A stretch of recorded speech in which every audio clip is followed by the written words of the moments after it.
ಪ್ರಾದೇಶಿಕತೆ ಮತ್ತು ರಾಷ್ಟ್ರೀಯತೆ ಅನ್ನೋದನ್ನು ನಮ್ಮ ಗಮನಕ್ಕೆ ಕಮ್ಮಿಯಾಗಿದೆ. ಇದೇನಿರ್ಬೋದು ಈ ವಿಷಯ ಅನ್ನೋದು ಕೆಲವರಿಗೆ ಕುತೂಹಲನೂ ಇರ್ಬೋದು. 1 ಗಂಟೆ ಮಾತನಾಡುವ ಚರ್ಚೆ ಮಾಡುವಷ್ಟು ವಿಷಯ ಇದರಲ್ಲಿ ಇದೆಯಾ? ಈಗ ತಾನೇ ಒಂದು ಹಾಡನ್ನ ಹೇಳಿದೆ, ದೇಶ ದೇಶ ದೇಶ ದೇಶ ದೇಶ ನನ್ನದು. ಈ ದೇಶದ ಪ್ರತಿಯೊಂದು ನನ್ನದು. ಹಾರಾಡುವ ಹಕ್ಕಿಗಳು ಅದು ನಂದ, ಸಿಂಧು ಕಣಿವೆ ಕೈಲಾಸ ಅದು ನಂದು, ನದಿಗಳು ನಂದು, ಸಮುದ್ರಗಳು ನಂದು, ಬೆಟ್ಟ ಗುಡ್ಡಗಳು ನಂದು, ರಸ್ತೆ ಓಣಿಗಳು ನಂದು. ಈ ಭಾವನೆ ಬರಬೇಕಿದ್ರೆ ದೇಶ ಅಂದ್ರೆ ಏನು ಅಂತಕ್ಕಂಥ ಭಾವನೆ ಮನಸ್ಸಿನ ಒಳಗಡೆ ಮೂಡಿರಬೇಕು.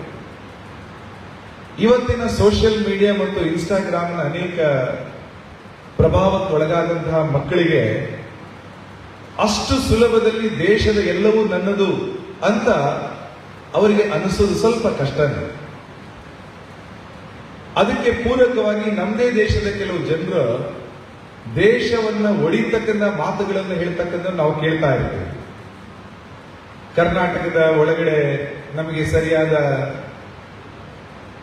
GST ಕಟ್ಟಿದಷ್ಟು ದುಡ್ಡು ಬರ್ತಾ ಇಲ್ಲ, ಹಾಗಾಗಿ ದಕ್ಷಿಣ ಭಾರತ ಉತ್ತರ ಭಾರತದ ವ್ಯತ್ಯಾಸಗಳನ್ನು ಮಾತಾಡ್ತಾ ನಾವೇ ಒಂದು ಬೇರೆ ರಾಜ್ಯಗಳ ಒಕ್ಕೂಟಾಗಿ ದೇಶವನ್ನು ಒಡಿತಕ್ಕಂಥ ಮಾತುಗಳನ್ನು ಕೆಲವು ರಾಜಕಾರಣಿಗಳು ಮಾತಾಡಿದ್ರು ಕೇಳಿರ್ಬೋದು. ಕಟ್ಟಿಂಗ್ ದ ಸೌತ್, ದಕ್ಷಿಣವನ್ನ ಕಟ್ ಮಾಡಬೇಕನ್ನತಕ್ಕಂಥ ಒಂದು ಕಾರ್ಯಕ್ರಮವನ್ನ ದಕ್ಷಿಣ ಭಾರತದ ಒಂದು ರಾಜ್ಯದಲ್ಲಿ ಮಾಡಲಾಯಿತು. ಅನೇಕ ಮಂದಿ ಮಾತಾಡ್ತಾ ಇಡೀ ದೇಶವನ್ನ ಇಡಿಯಾಗಿ ನೋಡುವ ಬದಲು, ಸಮಗ್ರವಾಗಿ ನೋಡುವ ಬದಲು ದೇಶದ ಒಳಗಡೆ ಒಂದು ಭಿನ್ನಾಭಿಪ್ರಾಯವನ್ನು ತಂದು ದೇಶದ ಒಳಗಡೆ ಒಂದು ಪ್ರತ್ಯೇಕತೆಯ ಭಾವವನ್ನು ಬೆಳೆಸ್ತಕ್ಕಂಥ ಪ್ರಯತ್ನವನ್ನು ಮಾಡ್ತಾ ಇದ್ದಾರೆ. ಮಾತನಾಡುವ ಅದಕ್ಕೆ ಕೆಲವೊಂದು ಟೂಲ್ಸ್ಗಳನ್ನು, ಉಪಕರಣಗಳನ್ನು ಬಳಸಿಕೊಂಡು ಮಾತಾಡ್ತಾರೆ. ಉದಾಹರಣೆಗೆ ದಕ್ಷಿಣ ಭಾರತದ ರಾಜ್ಯಗಳು ಹೆಚ್ಚು GST ಕಟ್ತಾವೆ ಅಥವಾ ಹೆಚ್ಚು ಟ್ಯಾಕ್ಸ್ ಕಟ್ತೀವಿ, ಆದರೆ ನಮಗೆ ಸಿಗುವ ಆದಾಯ ಉತ್ತರ ಭಾರತಕ್ಕೆ ಹೋಲಿಸಿದ್ರೆ ಅವರಿಗೆ ಯಾಕೆ ಕೊಡಬೇಕು? ಈ ತರದ ಮಾತುಗಳು. ಕನ್ನಡ ವರ್ಸಸ್ ಹಿಂದಿ, ಕನ್ನಡದಲ್ಲಿ ಬೋರ್ಡ್ಗಳು, ಹಿಂದಿಗಳಲ್ಲಿ ಬೋರ್ಡ್ಗಳು ಬರೆದಾಗ ಹಿಂದಿ ನಮ್ಮದಲ್ಲ, ಹಿಂದಿ ಹೇರಿಕೆ ಆಗ್ತಾ ಇದೆ ಅನ್ನುವ ಭಾವನೆಯಲ್ಲಿ ಹಿಂದಿ ಅಂದ್ರೆ ಉತ್ತರ ಭಾರತ, ಕನ್ನಡ, ತೆಲುಗು, ಮಲಯಾಳಂ, ತಮಿಳು ಇದು ದಕ್ಷಿಣ ಭಾರತ. ಹಾಗಾಗಿ ಇಲ್ಲಿ ಮತ್ತು ಅಲ್ಲಿಯ ಬೇರೆ ಬೇರೆ ಭಾಷೆಗಳಿದೆ, ಅವರು ಬೇರೆ ನಾವು ಬೇರೆ ಅಂತಕ್ಕಂಥ ಒಂದು ಚರ್ಚೆಗಳು ನಡೀತಾ ಇದೆ. ಕಳೆದ ವರ್ಷ ಏಪ್ರಿಲ್ ತಿಂಗಳಲ್ಲಿ ದೊಡ್ಡ ಮಟ್ಟಿನ ಚರ್ಚೆ ಆದಂಥದ್ದು ನಂದಿನಿ ವರ್ಸಸ್ ಅಮೂಲ್ ಒಂದು ಚರ್ಚೆ ನಡೆಯಿತು. ಕರ್ನಾಟಕದ್ದು ನಂದಿನಿ ಇದೆ, ಗುಜರಾತಿನ ಆನಂದ್ ಜಿಲ್ಲೆಯಿಂದ ಹೊರಟಂತಹ ಆನಂದ್ ಮಿಲ್ಕ್ ಯೂನಿಯನ್ ಲಿಮಿಟೆಡ್ ಅಲ್ಲಿನ ಅಮೂಲ್, ಅದು ಜಗತ್ತಿನ ದೊಡ್ಡ ಒಂದು ಕ್ಷೀರೋತ್ಪನ್ನ ಸಂಸ್ಥೆಯಾಗಿ ಬೆಳೆದು ನಿಂತು ಅದರ ಪೈಪೋಟಿ ನಮ್ಮ ರಾಜ್ಯದ ಮೇಲೆ ಆಗ್ತಾ ಇದೆ. ಹಾಗಾಗಿ ನಂದಿನಿ ವರ್ಸಸ್ ಅಮೂಲ್ ಚರ್ಚೆಗೆ ಬಂತು. ದಕ್ಷಿಣ ಉತ್ತರ ಚರ್ಚೆಗಳು ಬರುತ್ತೆ. ಅನೇಕ ವಿಷಯಗಳು ದೇಶವನ್ನು ಒಟ್ಟು ಮಾಡುವ ಬದಲು ದೇಶದ ಒಳಗಡೆ ಬಿರುಕನ್ನ ಮೂಡಿಸ್ತಕ್ಕಂಥ ಪ್ರಯತ್ನಗಳನ್ನು ಮಾಡ್ತಾ ಇದೆ. ಅದಕ್ಕೆ ಒಂದು ಆಯುಧವಾಗಿ ಬಳಸ್ತಕ್ಕಂಥದ್ದನ್ನ ನಾವು ನೋಡ್ತೀವಿ. ಅದನ್ನೇ ಪ್ರಾದೇಶಿಕವಾದ ಅಂತ ಕರೀತೀವಿ. ಪ್ರಾದೇಶಿಕತೆ ಅನ್ನುವಂಥದ್ದು ಸಹಜವಾಗಿರ್ತಕ್ಕಂಥದ್ದು, ನ್ಯಾಚುರಲ್, ಅದು ನೈಸರ್ಗಿಕವಾಗಿರುವಂಥದ್ದು, ಅದರಲ್ಲೇನು ವಿಶೇಷತೆ ಇಲ್ಲ. ಪ್ರತಿಯೊಂದು ಭಾಗಕ್ಕೂ ಭೂಭಾಗಕ್ಕೂ ಅದರದ್ದೇ ಆಗಿರ್ತಕ್ಕಂಥ ವಿಶೇಷತೆ ಇದೆ. ಒಂದು ಪ್ರದೇಶದ ಗುಣಲಕ್ಷಣವನ್ನ ಪ್ರಾದೇಶಿಕತೆ ಅಂತ ಕರೀತೀವಿ. ಪ್ರದೇಶದ ಸ್ವಭಾವ, ಒಂದೊಂದು ಊರಿಗೂ ಒಂದೊಂದು ಸ್ವಭಾವ. ಭಾರತ ಬಹಳ ವಿಸ್ತಾರವಾಗಿರ್ತಕ್ಕಂಥ ಒಂದು ದೇಶ. ಇಷ್ಟು ದೊಡ್ಡ ದೇಶದಲ್ಲಿ ನೀವು ಪ್ರತಿ 20 ಕಿಲೋಮೀಟರ್ ಯಾತ್ರೆ ಮಾಡ್ತಾ ಇದ್ರೆ ಪ್ರತಿ 20 ಕಿಲೋಮೀಟರ್ಗೆ 2 ವಸ್ತುಗಳು ಚೇಂಜ್ ಆಗ್ತಾ ಅಥವಾ 2 ವಿಷಯಗಳು ಬದಲಾಗ್ತಾ ಹೋಗುತ್ತೆ. ಮೊದಲನೇದು ನಮ್ಮ ಆಹಾರದ ಪದ್ಧತಿ, ಎರಡನೇದು ಭಾಷೆ. ಆಹಾರ ಮತ್ತು ಭಾಷೆ ಇದನ್ನು ಎರಡನ್ನು ಸೇರಿಸಿದ್ರೆ ಜೀವನ ಶೈಲಿ, ಲೈಫ್ ಸ್ಟೈಲ್ ಅಂತ ಕರೀತೀವಿ. ಇಲ್ಲಿಂದ 20 ಕಿಲೋಮೀಟರ್ಗೆ ನೀವು ಯಾವುದೇ ದಿಕ್ಕಿಗೆ ಹೋಗಿ, ದಕ್ಷಿಣಕ್ಕೆ ಹೋಗಿ, ಉತ್ತರಕ್ಕೆ ಹೋಗಿ, ಉಡುಪಿ ಕಡೆ ಹೋಗಿ ಅಥವಾ ಕಾಸರಗೋಡು ಕಡೆ ಹೋಗಿ 20 ಕಿಲೋಮೀಟರ್ಗೆ ಹೋದಾಗ ಅಲ್ಲಿ ಹಾಕುವ ಸಾಂಬಾರಿನ ಮೆಣಸು, ಸಾಂಬಾರದ ಕಾಂಬಿನೇಷನ್ಸ್, ಉಪ್ಪು, ಹುಳಿ, ಖಾರ ಸ್ವಲ್ಪ ವ್ಯತ್ಯಾಸ ಇರುತ್ತೆ. ಅಲ್ಲಿಂದ 20 ಕಿಲೋಮೀಟರ್ಗೆ ಹೋದ್ರೆ ಇನ್ನೂ ವ್ಯತ್ಯಾಸ, ಅಲ್ಲಿಂದ 20ಕ್ಕೆ ಮತ್ತು ವ್ಯತ್ಯಾಸ. ಪ್ರತಿ 20 ಕಿಲೋಮೀಟರ್ಗೆ ದೇಶದಲ್ಲಿ ಬದಲಾಗುತ್ತೆ. ಹಾಗಾಗಿ ಆ 20 ಕಿಲೋಮೀಟರ್ ಜಾಗದ ಒಳಗಡೆ ಮಾತಾಡುವ ಭಾಷೆ ಕೂಡ ವ್ಯತ್ಯಾಸ. ಕರ್ನಾಟಕ ಅಂದಾಗ ಕನ್ನಡ ಅಂತ ಅನಿಸಿದ್ರು ಕೂಡ ಬೆಂಗಳೂರಿನ ಕನ್ನಡ ಬೇರೆ, ಮೈಸೂರಿನ ಕನ್ನಡ ಬೇರೆ, ಶಿವಮೊಗ್ಗದ ಬೇರೆ, ಧಾರವಾಡದ ಬೇರೆ, ಮಂಗಳೂರಿನ ಕನ್ನಡ ಬೇರೆ, ಪಕ್ಕದ ಉಡುಪಿಯ ಕನ್ನಡ ಬೇರೆ. ಉಡುಪಿಯಲ್ಲೂ ಕುಂದಾಪುರಕ್ಕೆ ಹೋಗಿ ನೀವು ನಿಂತರೆ ಕುಂದಾಪುರದ ಕನ್ನಡ ಅದು ಬೇರೆನೇ ಇದೆ. ಕನ್ನಡ ಒಂದೇ, ಆದರೆ ಪ್ರದೇಶಕ್ಕೆ ಅನುಸಾರವಾಗಿ ಅದರ ಶೈಲಿ, ಸ್ವರೂಪ, ಅದರ ಶಬ್ದೋಚ್ಚಾರಗಳು, ಡೈಲೆಕ್ಟ್ಸ್ ಅಂತ ಕರಿತೀವಿ, ಎಲ್ಲವೂ ಕೂಡ ವ್ಯತ್ಯಾಸ ಆಗ್ತಾ ಹೋಗುತ್ತೆ. ಭಾಷೆ ಒಂದೇ, ಹೇಳುವ ಶೈಲಿಗಳು ಬೇರೆ. ಆಹಾರದಲ್ಲೂ ಅಷ್ಟೇ. ನೀವು ಹಾಸನ ಕಡೆ ಹೋದ್ರೆ ನಿಮಗೆ ರಾಗಿ ಮುದ್ದೆ ಅದಿಲ್ಲದೆ ಇದ್ರೆ ಊಟ ಮಾಡಕ್ಕಾಗಲ್ಲ. ಧಾರವಾಡಕ್ಕೆ ಹೋದ್ರೆ ಜೋಳದ ರೊಟ್ಟಿ, ಎಣ್ಣೆಗಾಯಿ ಅಂತ ಕರೀತಾರೆ, ಬದನೆಕಾಯಿ ಗೊಜ್ಜು ಅದು ಬೇಕು. ಶಿವಮೊಗ್ಗಕ್ಕೆ ಹೋದ್ರೆ ಅನ್ನ ತಂಬುಳಿ ಅದು ಬೇಕೇ ಬೇಕು. ಮಂಗಳೂರಲ್ಲಂತೂ ಗಂಜಿ ಚಟ್ನಿ ಅದು ಬಹಳ ಫೇಮಸ್. ಒಂದೇ ರಾಜ್ಯದಲ್ಲಿ ಆಹಾರದ ಬಗ್ಗೆ ಈ ರೀತಿಯಂತಹ ಗುಣಲಕ್ಷಣಗಳಿದೆಯಲ್ಲ, ಪ್ರತಿಯೊಂದು ಪ್ರದೇಶದಲ್ಲೂ ಇದೆ. ಅದನ್ನ ಪ್ರಾದೇಶಿಕತೆ ಅಂತ ಕರೀತಾರೆ. ಆ ಪ್ರದೇಶದ ಲಕ್ಷಣ ಅದು. ಅಲ್ಲಿನ ಭಾಷೆ, ಅಲ್ಲಿನ ಆಹಾರ, ಅಲ್ಲಿನ ರೀತಿ ರಿವಾಜುಗಳು, ಅಲ್ಲಿನ ಹಬ್ಬ ಹರಿದಿನ, ಅಲ್ಲಿನ ಜನಜೀವನದ ಓಡಾಟಗಳು, ಇದೆಲ್ಲ ಸೇರಿ ಪ್ರಾದೇಶಿಕತೆ ಆಗುತ್ತೆ. ಕಾಶ್ಮೀರದಲ್ಲಿ ಅಲ್ಲಿನ ಪ್ರಾದೇಶಿಕತೆ ಇದೆ. ಕೇರಳಕ್ಕೆ ಹೋದ್ರೆ ಅವರ ಅಡ್ಡನಾಮ, ಅವರ ಓಣಂ ಹಬ್ಬ, ಕಥಕ್ಕಳಿ, ಅಲ್ಲಿನ ಓಣಂ ಸದ್ಯ ಅಂದ್ರೆ ಅಲ್ಲಿನ ಭೋಜನ, ಇದು ಕೇರಳದ ವಿಶೇಷತೆ. ತಮಿಳುನಾಡಿಗೂ ಒಂದು ವಿಶೇಷತೆ ಇದೆ, ಆಂಧ್ರಕ್ಕೂ ಇದೆ, ಒರಿಸ್ಸಾಕ್ಕೆ ಇದೆ, ಮಹಾರಾಷ್ಟ್ರಕ್ಕೆ ಇದೆ, ಪಂಜಾಬ್ಗೆ, ಮಧ್ಯಪ್ರದೇಶಕ್ಕಿದೆ, ರಾಜಸ್ಥಾನದಲ್ಲಿದೆ. ಇಡೀ ದೇಶದಲ್ಲಿ ಅವರವರ ಪ್ರದೇಶದ ಗುಣಲಕ್ಷಣಗಳು ಇದೆ. ಹೀಗೆ ಪ್ರತಿ ಪ್ರದೇಶದ ಗುಣಲಕ್ಷಣಗಳನ್ನ ಪ್ರಾದೇಶಿಕತೆ ಅಂತ ಕರೀತೀವಿ. ಈ ತರದ ಪ್ರಾದೇಶಿಕತೆಗಳು ಸೇರ್ತಾ ಸೇರ್ತಾ ನೂರಾರು ಸಾವಿರಾರು ಪ್ರಾದೇಶಿಕತೆಗಳು ಸೇರಿ ಸೇರಿ ಒಟ್ಟಾಗಿ ಒಂದಾಗಿ ರೂಪುಗೊಳ್ಳುವುದೇ ರಾಷ್ಟ್ರೀಯತೆ. ರಾಷ್ಟ್ರೀಯತೆ ಅನ್ನುವಂಥದ್ದು ಹತ್ತಾರು, ನೂರಾರು, ಸಾವಿರಾರು ಪ್ರಾದೇಶಿಕ ಲಕ್ಷಣಗಳ ಸಂಗಮ, ಕಲ್ಮಿನೇಷನ್ ಆಫ್ ಆಲ್ ರೀಜನಾಲಿಟಿ. ಹಾಗಾಗಿ ನಮ್ಮ ದೇಶದಲ್ಲಿ ಪ್ರಾದೇಶಿಕತೆ ಅನ್ನುವಂಥದ್ದು ಅತ್ಯಂತ ಸಹಜವಾಗಿರ್ತಕ್ಕಂಥ ಲಕ್ಷಣ, ಅದೇನು ವಿಶೇಷ ಅಲ್ಲ. ನಾವೆಷ್ಟು ಪ್ರಾದೇಶಿಕವಾಗಿರ್ತೀವೋ ಅಷ್ಟೇನೆ ಒಂದು ರಾಷ್ಟ್ರಕ್ಕೆ ಸೇರಿದವರು ಅನ್ನುವ ಭಾವನೆ ಕೂಡ ಬೇಕು. ರಾಷ್ಟ್ರ ಅಂದಾಗ ಏನು? ಎರಡು ಶಬ್ದಗಳನ್ನು ನಾವು ಕೇಳಿದ್ವಿ, ಒಂದು ದೇಶ, ಇನ್ನೊಂದು ರಾಷ್ಟ್ರ. ದೇಶ ಅಂದಾಗ 1947ರ ನಂತರ ನಾವು ಆ ಶಬ್ದವನ್ನು ಹೆಚ್ಚು ಹೆಚ್ಚು ಬಳಸ್ತಾ ಇದ್ದೀವಿ. ದೇಶದ ಕಾನ್ಸೆಪ್ಟ್ ಅಲ್ಲಿ ದೇಶ ಅಂದಾಗ ಅದಕ್ಕೊಂದು ನಿಶ್ಚಿತ ಗಡಿಗಳು ಇದ್ರೆ ಅದನ್ನ ದೇಶ ಅಂತ ಕರೀತೀವಿ. ಫಿಕ್ಸ್ಡ್ ಲ್ಯಾಂಡ್ ಬೌಂಡರೀಸ್, ಗಡಿಗಳನ್ನ ಮೀರಿದ್ದನ್ನ ರಾಷ್ಟ್ರ ಅಂತ ಕರೀತೀವಿ. 1947ಕ್ಕಿಂತ ಮುಂಚೆ ನಾವೊಂದು ರಾಷ್ಟ್ರವೇ ಆಗಿದ್ವಿ. ನಿಶ್ಚಿತ ಗಡಿಗಳು ಇರಲಿಲ್ಲ, ಫಿಕ್ಸ್ಡ್ ಲ್ಯಾಂಡ್ ಟೆರಿಟರಿ ಇರಲಿಲ್ಲ. ಜೂನ್ 3ನೇ ತಾರೀಕು ಪಾರ್ಟಿಷನ್ ಪ್ಯಾಕ್ಟ್ ಆದಾಗ ಲಾರ್ಡ್ ರಾಡಿಕ್ಲಿಫ್ ಲಂಡನ್ ಇಂದ ಬಂದ ಮೇಲೆ ನಮ್ಮ ದೇಶದ ಗಡಿಗಳನ್ನು ನಿಶ್ಚಯಿಸತಕ್ಕಂಥ ಪ್ರಕ್ರಿಯೆಗಳು ಶುರುವಾಯಿತು. ಪಾಕಿಸ್ತಾನದ ಬೇಡಿಕೆಯನ್ನ ಚೌಧರಿ ರೆಹಮತ್ ಅಲಿ ಇಟ್ಟಾಗ ಪಾಕಿಸ್ತಾನ ಅಂತ ಜಾಗ ಇರಲಿಲ್ಲ. ವಾಟ್ ಈಸ್ ಪಾಕಿಸ್ತಾನ್ ಅಂತ ಕೇಳಿದಾಗ ಚೌಧರಿ ರೆಹಮತ್ ಅಲಿನೇ ಹೇಳಿದಂತ ಒಂದು ಎಬ್ರಿವೇಷನ್ಸ್, ಅದೊಂದು ಎಕ್ರೋನಿಮ್, ಶಾರ್ಟ್ ಫಾರ್ಮ್ ಅಂತ ಕರೀದ್ರು. P for Punjab, A for Afghania, K for Kashmir, I for Indus, S for Sindh, T for Turkmenistan, A for Afghan, ಕೊನೆ ಎನ್ ಫಾರ್ ಬಲೂಚಿಸ್ತಾನ್. ಅದು ಸೇರಿದ ಜಾಗಕ್ಕೆ ಪಾ ಅಂದ್ರೆ ಪವಿತ್ರ, ಸ್ಥಾನ್ ಅಂದ್ರೆ ಜಾಗ, ಪವಿತ್ರವಾದ ಜಾಗ ಅಂತ ಹೆಸರಿಟ್ಟು ಅದನ್ನ ತಗೊಳ್ಳೋ ಪ್ರೊಸೆಸ್ಗೆ ಬಂದಾಗ ಲಾರ್ಡ್ ರಾಡಿಕ್ಲಿಫ್ ಭಾರತದ ಗಡಿಗಳನ್ನು ನಿಶ್ಚಯ ಮಾಡಿಬಿಡ್ತಾರೆ. ಗಡಿಗಳನ್ನ ನಿಶ್ಚಯ ಮಾಡಿದ ಮೇಲೆ ಭಾರತಕ್ಕೆ ಒಂದು ಗಡಿಗಳು ಬಂತ. ಯುನೈಟೆಡ್ ನೇಷನ್ಸ್ ಅಲ್ಲಿ ನಾವು ನಮ್ಮನ್ನು ಒಂದು ಗಣರಾಜ್ಯ ದೇಶವನ್ನಾಗಿ ಘೋಷಣೆ ಮಾಡುವಾಗ ನಮ್ಮ ದೇಶದ ವಿಸ್ತೀರ್ಣ ಏರಿಯಾ ಎಷ್ಟು ಅಂತ ಕೊಡಬೇಕು. ಹೇಗೆ ನೀವು ನಿಮ್ಮ ಮನೆಯ ಜಾಗಗಳನ್ನ ಮುನ್ಸಿಪಾಲಿಟಿ ಹತ್ರ ಇನ್ನೊಂದು ಕಡೆ ಭರಿಸುವಾಗ ನಿಮ್ಮ ಗಡಿಗಳು ಎಲ್ಲೆಲ್ಲ ಇದೆ ಅಕ್ಕಪಕ್ಕದವ್ರು ಯಾರು ಅಂತ ಬರಿಬೇಕಾಗತ್ತೆ. ಹಾಗೇನೆ ಭಾರತಕ್ಕೆ 7 ನೆರೆಯ ದೇಶಗಳು, ಬಾಂಗ್ಲಾ, ಚೈನಾ, ಅಫ್ಘಾನ್, ಭೂತಾನ್, ಪಾಕಿಸ್ತಾನ್, ನೇಪಾಳ್ ಸೇರ್ಕೊಂಡು ಹಾಗೆ 7 ಗಡಿ ರಾಷ್ಟ್ರಗಳು, 15,106 ಸ್ಕ್ವೇರ್ ಕಿಲೋಮೀಟರ್ ಲ್ಯಾಂಡ್ ಬೌಂಡರಿ, 7,500 ಕರಾವಳಿ ತೀರ ಸೇರ್ಕೊಂಡು ಹಾಗೆ ಅದರ ಒಳಗಿರುವ ಭಾಗ ಭಾರತ 32,64,000 ಸ್ಕ್ವೇರ್ ಫೀಟ್ ಇದೆ ಅಂತ ಹೇಳಿ ನಾವು ಡಿಕ್ಲೇರ್ ಮಾಡಿದ ಮೇಲೆ ಆ ಜಾಗವನ್ನು ನಾವು ದೇಶ ಅಂತ ಕರೀತೀವಿ. ನಿಶ್ಚಿತ ಗಡಿಯ ಒಳಗಡೆ ಇದ್ರೆ ಅದು ದೇಶ. ಆದ್ರೆ ಗಡಿಗಳನ್ನ ದಾಟಿದ ಭಾವನೆಯಿಂದ ನಾವು ಹೇಳುವ ಶಬ್ದವನ್ನ ರಾಷ್ಟ್ರ ಅಂತ ಕರೀತೀವಿ. 47ಕ್ಕಿಂತ ಮುಂಚೆ ಪಾಕಿಸ್ತಾನ ಇರಲಿಲ್ಲ, ಅದು ಭಾರತನೇ. ಮೊನ್ನೆ ಭಗತ್ ಸಿಂಗ್ ಬಲಿದಾನದ ದಿನವನ್ನು ನಾವು ಮಾರ್ಚ್ 23ನೇ ತಾರೀಕು ಸ್ಮರಿಸಿದ್ವಿ. ಭಗತ್ ಸಿಂಗ್, ರಾಜಗುರು ಸುಖದೇವ್ ಗಲ್ಲಿಗೇರಿದ್ದು ಎಲ್ಲಿ? ಲಾಹೋರ್ನ ಮಣ್ಣಿನಲ್ಲಿ. ಲಾಹೋರ್ ಅದು ಭಾರತನೇ ಆಗಿದ್ದಂಥದ್ದು. ಬಾಂಗ್ಲಾದೇಶದ ಇವತ್ತು ಪ್ರತ್ಯೇಕ ಏನಾಗಿದೆ, ದುರ್ಗಾ ಮಾತೆ ಜಾತ್ರೆಗಳು ಹೋಗ್ತಾ ಇತ್ತು, ಶಿವಾಲಯದ ಗಂಟೆ ಜಾಗಟೆಗಳು ಮೊಳಗ್ತಾ ಇತ್ತು, ಇವತ್ತಲ್ಲಿನ ಶಬ್ದ ಬೇರೆ ಇದೆ. ಆ ಭೂಭಾಗ ಭಾರತನೇ ಆಗಿತ್ತ.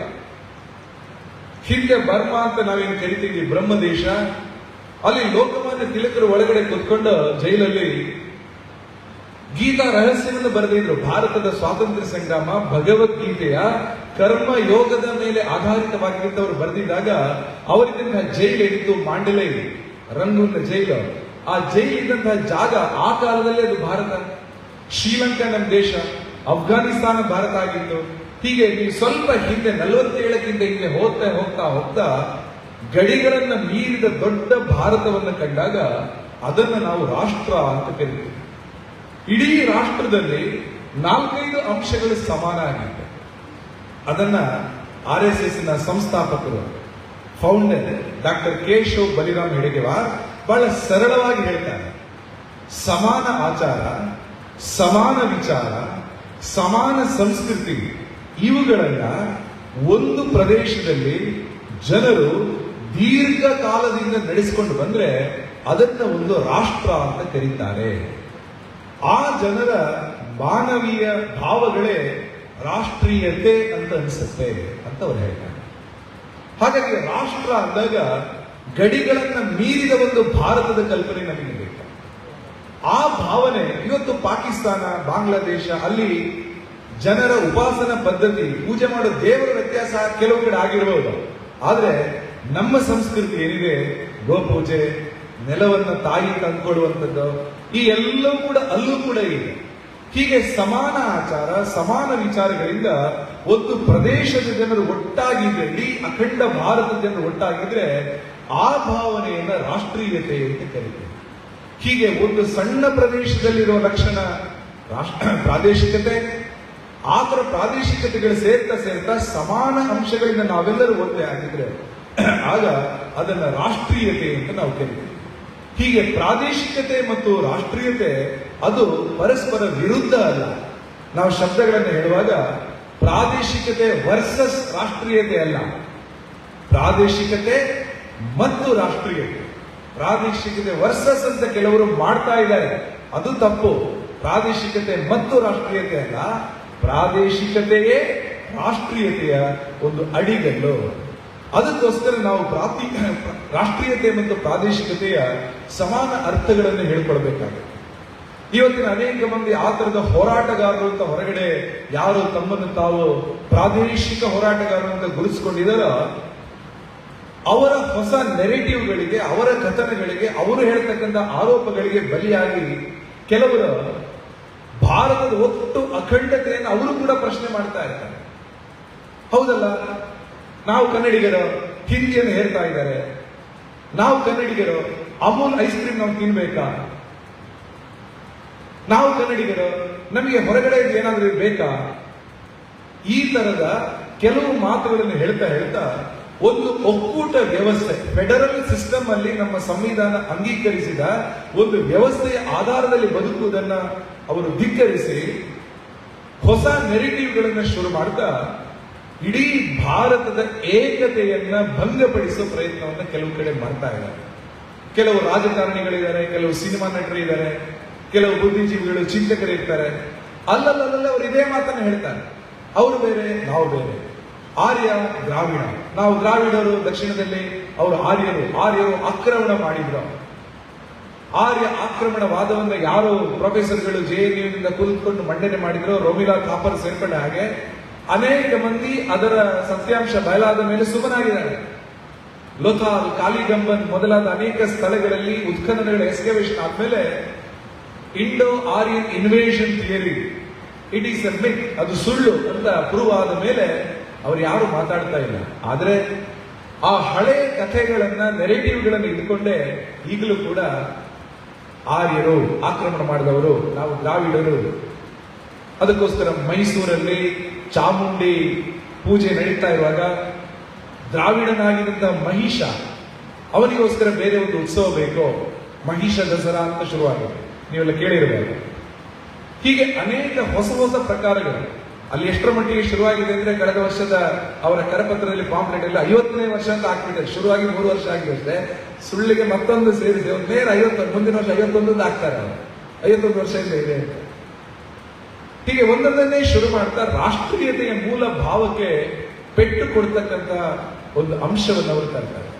ಹಾಗಾದ್ರೆ ಕನ್ನಡ ಸಾಹಿತ್ಯದಲ್ಲಿ, ಕನ್ನಡದ ಅನೇಕ ಗೀತೆಗಳಲ್ಲಿ, ಸಾಹಿತ್ಯ ಗದ್ಯಗಳಲ್ಲಿ ಈ ರೀತಿಯ ಭಾವನೆಗಳು ಹೇಗೆ ವ್ಯಕ್ತ ಆಗ್ತಾ ಇತ್ತು, ಒಂದೆರಡು ಉದಾಹರಣೆಗಳನ್ನು ನೋಡೋಣ. ನಾವೆಲ್ಲರೂ ಕೂಡ ಚಿಕ್ಕ ಮಕ್ಕಳಾಗಿದ್ದಾಗ ಶಾಲೆಯಲ್ಲಿ ಕೇಳಿದಂತ ಒಂದು ಹಾಡು ಗೋವಿನ ಹಾಡು, ಪುಣ್ಯಕೋಟಿಯ ಹಾಡು. ಸತ್ಯ ಅಂತಕ್ಕಂಥ ಒಂದು ಸನಾತನ ಶಾಶ್ವತ ಮೌಲ್ಯವನ್ನ ಮಕ್ಕಳಿಗೆ ಹೇಳುವಾಗ ಕಥೆಯ ರೂಪದಲ್ಲಿ ಹೇಳ್ತಾರೆ. ಪುಣ್ಯಕೋಟಿ ಎಂಬ ಗೋವು ಅದು ಹೇಗೆ ಸತ್ಯವನ್ನ ಕಾಪಾಡಿಕೊಳ್ಳುತ್ತೆ, ಅದನ್ನ ಕಥೆಯನ್ನ ಜಾನಪದೀಯ ಶೈಲಿಯಲ್ಲಿ ಬರೆಯುವಾಗ ಆ ಜಾನಪದ ಕವಿ ಬರೀತಾನೆ, ಆ ಕಥೆ ಎಲ್ಲಿ ನಡೆಯುತ್ತೆ? ಧರಣಿ ಮಂಡಲ ಮಧ್ಯದೊಳಗಡೆ. ಧರಣಿ ಅಂದ್ರೆ ಭೂಮಿ, ಅದರ ಮಧ್ಯದಲ್ಲಿ ಒಂದು ಜಾಗ, ಧರಣಿ ಮಂಡಲ ಮಧ್ಯದೊಳಗಡೆ ಮೆರೆಯುತ್ತಿನ ಕರ್ನಾಟಕ ದೇಶದಲ್ಲಿ ಘಟನೆ ನಡೆಯುತ್ತೆ. ಯಾರು ಅದನ್ನ ಹೇಳ್ತಾನೆ ಅಂದ್ರೆ ಕಾಳಿಂಗ ನೆಂಬಗೊಲ್ಲನ ಪರಿಯ ನಾನಿಂತು ಪೇಳುವೆನು. ಆ ಕಥೆಯಲ್ಲಿ ನಾವು ಕೇಳ್ತೀವಿ, ಉದಯ ಕಾಲದೊಳೆದ್ದು ಗೊಲ್ಲನು ನದಿಯ ಸ್ನಾನವ ಮಾಡಿಕೊಂಡ ಹಸುಗಳನ್ನು ಕರೀತಾನೆ. ಕರ್ನಾಟಕದ ಒಳಗಡೆ ಇರುವ ಕಾಳಿಂಗನೆಂಬ ಗೊಲ್ಲನ ಹಟ್ಟಿಯ ಹಸುಗಳನ್ನ, ದನಗಳನ್ನ ಕರೆಯುವಾಗ ಅವ್ರು ಕರೀತಾನೆ ಗಂಗೆ ಬಾರೆ ಗೌರಿ ಬಾರೆ. ನೀವು ಕೇಳಿರ್ಬೋದು ಹಾಡನ್ನು. ಕರ್ನಾಟಕದಲ್ಲಿರುವ ಒಬ್ಬ ಹಳ್ಳಿಯ ರೈತನ ಕೊಟ್ಟಿಗೆಯಲ್ಲಿರುವ ದನದ ಹೆಸರು ಗಂಗೆ ಅಂತ ಯಾಕೆ ಬಂತು? ಗಂಗೆ ಉತ್ತರ ಭಾರತದ ನದಿ. ಹಾಗಾಗಿ ಪ್ರಾದೇಶಿಕ ಭಾವವನ್ನೇ ದಾಟಿದ ಒಂದು ಸನಾತನ ಸಂಸ್ಕೃತಿ ಜನಪದೀಯ ಆಗಿನ ಅನೇಕ ಕಾಲಗಳಿಂದ ನಮ್ಮಲ್ಲಿ ಇದ್ದಂತ ಒಂದು ಉದಾಹರಣೆ ಅಲ್ವಾ. ಸತ್ಯವೇ ನಮ್ಮ ತಾಯಿ ತಂದೆ ಅನ್ನುವಂತಹ ಭಾವವನ್ನು ಹೇಳ್ತಾ, ಕೊಟ್ಟ ವಾಕ್ಯಕ್ಕೆ ನಾವು ತಪ್ಪಿ ನಡಿಬಾರದು ಅಂತ ಹೇಳ್ತಾ ಕರ್ನಾಟಕದ ಅನೇಕ ವಿಷಯಗಳನ್ನು ಹೇಳುವಂತಹ ಹಾಡದು. ಆದ್ರೆ ಅದರಲ್ಲಿ ಅನೇಕ ಸಂದರ್ಭದಲ್ಲಿ ರಾಷ್ಟ್ರೀಯತೆಯನ್ನ ಪೋಷಣೆ ಮಾಡತಕ್ಕಂಥ ಹಾಡುಗಳನ್ನು ನಾವು ಕೇಳ್ತೀವಿ. ನಾವು ಅನೇಕ ಮಂದಿ ಅನೇಕ ಕಡೆಗಳಲ್ಲಿ, ನಾವಂತೂ ಮಂಗಳೂರಿನಲ್ಲಿ ಭಾಷಾ ಸಾಮರಸ್ಯಕ್ಕೆ ಹೆಸರುವಾಸಿಯಾದ 47ರಲ್ಲಿ ಗಡಿಯನ್ನ ಬರೆದಾಗ ಪಕ್ಕದ ಕಾಸರಗೋಡು ಆ ಕಡೆ ಹೋಯ್ತು, ಮಂಜೇಶ್ವರ ಸೇರ್ಕೊಂಡ ಹಾಗೆ ಅದು ಕೂಡ ಕನ್ನಡದ ಮಂಗಳೂರಿನ ಭಾಗನೇ ಆಗ್ಬೇಕಿತ್ತು. ಇಲ್ಲೇ ಓಡಾಡ್ತಾ ಇದ್ದಂತಹ ಕನ್ನಡದ ಮೊದಲ ರಾಷ್ಟ್ರ ಕವಿ ಮಂಜೇಶ್ವರ ಗೋವಿಂದ ಪೈ ಅವರ ಹಾಡು ಭಾರತಾಂಬೆಯ ಭಕ್ತಿ ನನಗಾತ್ಮಶಕ್ತಿ ಅಂತ ಅವರು ಬರೀತಾ ಇದ್ದಾರೆ. ಅಂದ್ರೆ ನನಗೆ ಆತ್ಮಶಕ್ತಿ ಕೊಡ್ತಾ ಇದ್ದಂಥದ್ದು ಯಾವುದು ಅಂದ್ರೆ ಭಾರತಾಂಬೆಯ ಭಕ್ತಿ. ಕನ್ನಡ ಸಾಹಿತ್ಯದ ಒಂದು ಮೇರು ಕೃತಿಯ ಸಾಲದ ಅವರು ಬರೆಯುವಾಗ ಕನ್ನಡ ಕರ್ನಾಟಕದ ಮಾತ್ರ ಸೀಮಿತಗೊಳಿಸಲಿಲ್ಲ, ಇಡೀ ದೇಶವನ್ನು ಕಣ್ಮುಂದೆ ತಂದ್ರು ಅವರು. ಭಾರತ ಮಾತೆಯ ಬಗ್ಗೆ ಮಂಜೇಶ್ವರ ಗೋವಿಂದ ಪೈಗಳು ಬರೀತಾರೆ. ಬರೆಯುವಾಗ ಅವರ ಮನೆ ಮಾತು ಯಾವುದು? ಅವರೇ ಮನೆ ಮಾತು ಕೊಂಕಣಿ. ಸಾಹಿತ್ಯ ರಚನೆ ಮಾಡಿದವರು ಕನ್ನಡದಲ್ಲಿ. ಪಕ್ಕದಲ್ಲೇ ನಾಡೋಜ ಅನೇಕ ಕವಿಗಳಿದ್ದಾರೆ. ಉದಾಹರಣೆಗೆ ಡಾಕ್ಟರ್ ಕೈಯಾರ್ ಕಿಂಜಣ್ಣರೇ, ಅವರ ಮಾತೃಭಾಷೆ ತುಳು. ಕನ್ನಡದ ಮೇರು ಸಾಹಿತಿಗಳಲ್ಲಿ ಅವರು ಬರೀತಾ ಅವರು ಪೆರಡಾಲ ಒಂದು ಊರಿನ ಶಾಲಾ ಶಿಕ್ಷಕರಾಗಿದ್ರು. ಆದ್ರೆ ಅವರ ಕವನಗಳಲ್ಲಿ ರಾಷ್ಟ್ರೀಯತೆಯ ಪ್ರವಾಹ ಇರ್ತಿತ್ತು. ದೊಡ್ಡ ಮಟ್ಟಿನ ರಾಷ್ಟ್ರೀಯತೆಯ ಸಾಲುಗಳನ್ನು ಅವರು ಹೇಳ್ತಾ ಇದ್ರು. ಉದಾಹರಣೆಗೆ 1947ರ ದೇಶ ವಿಭಜನೆ ಆದಾಗ ಅದರ ಬಗ್ಗೆ ಸ್ವಲ್ಪ ದುಃಖಗೊಂಡು ಬೇಸರಗೊಂಡು ಅವರ ಒಂದು ಹಾಡನ್ನು ಬರೆದಿದ್ರು, ಐಕ್ಯ ಗಾನ ಅಂತ. 48ನೇ ಇಸ್ವಿಯಲ್ಲಿ ಪಬ್ಲಿಷ್ ಆಗಿದೆ, ಸಣ್ಣ ಪುಸ್ತಕ, ಕವನ ಸಂಕಲನ. ಅದರಲ್ಲಿ ದೇಶದ ಸಮಸ್ಯೆಗಳನ್ನು ಹೇಳ್ತಾ ಅದಕ್ಕೆ ಪರಿಹಾರವನ್ನು ಹೇಳಿದ್ರು. ಪರಿಹಾರ ಏನಂದ್ರೆ ಐಕ್ಯ ಒಂದೇ ಮಂತ್ರ, ಐಕ್ಯದಿಂದಲೇ ಸ್ವತಂತ್ರ, ಐಕ್ಯ ಗಾನದಿ ರಾಷ್ಟ್ರ ತೇಲುತ್ತಿರಲಿ ಅಂತ ಅವರು ಬರೀತಾರೆ. ಅವರು ಬರೆಯುವಾಗ ನಮ್ಮ ಊರು ಮಾತ್ರ ಬರೆದಿಲ್ಲ, ನಮ್ಮ ಜಿಲ್ಲೆ ಮಾತ್ರ, ನಮ್ಮ ರಾಜ್ಯವನ್ನು ಬರೆದಿಲ್ಲ, ಇಡೀ ರಾಷ್ಟ್ರವೇ ಐಕ್ಯ ಗಾನದಿಂದ ತೇಲಬೇಕು ಅಂತ ಅವರು ಹೇಳಿದರು. ಅವರ ಹಾಡಿನಲ್ಲೂ ಬರೀತಾ ಎನ್ನೆದೆಯ ಬಿಸಿ ರಕ್ತ ಕುದಿಸಿ ಮಸಿ ಮಾಡಿ ನಾನು ಬರೆಯಬಲ್ಲೆನೆ, ನಾನು ಕವಿಯು.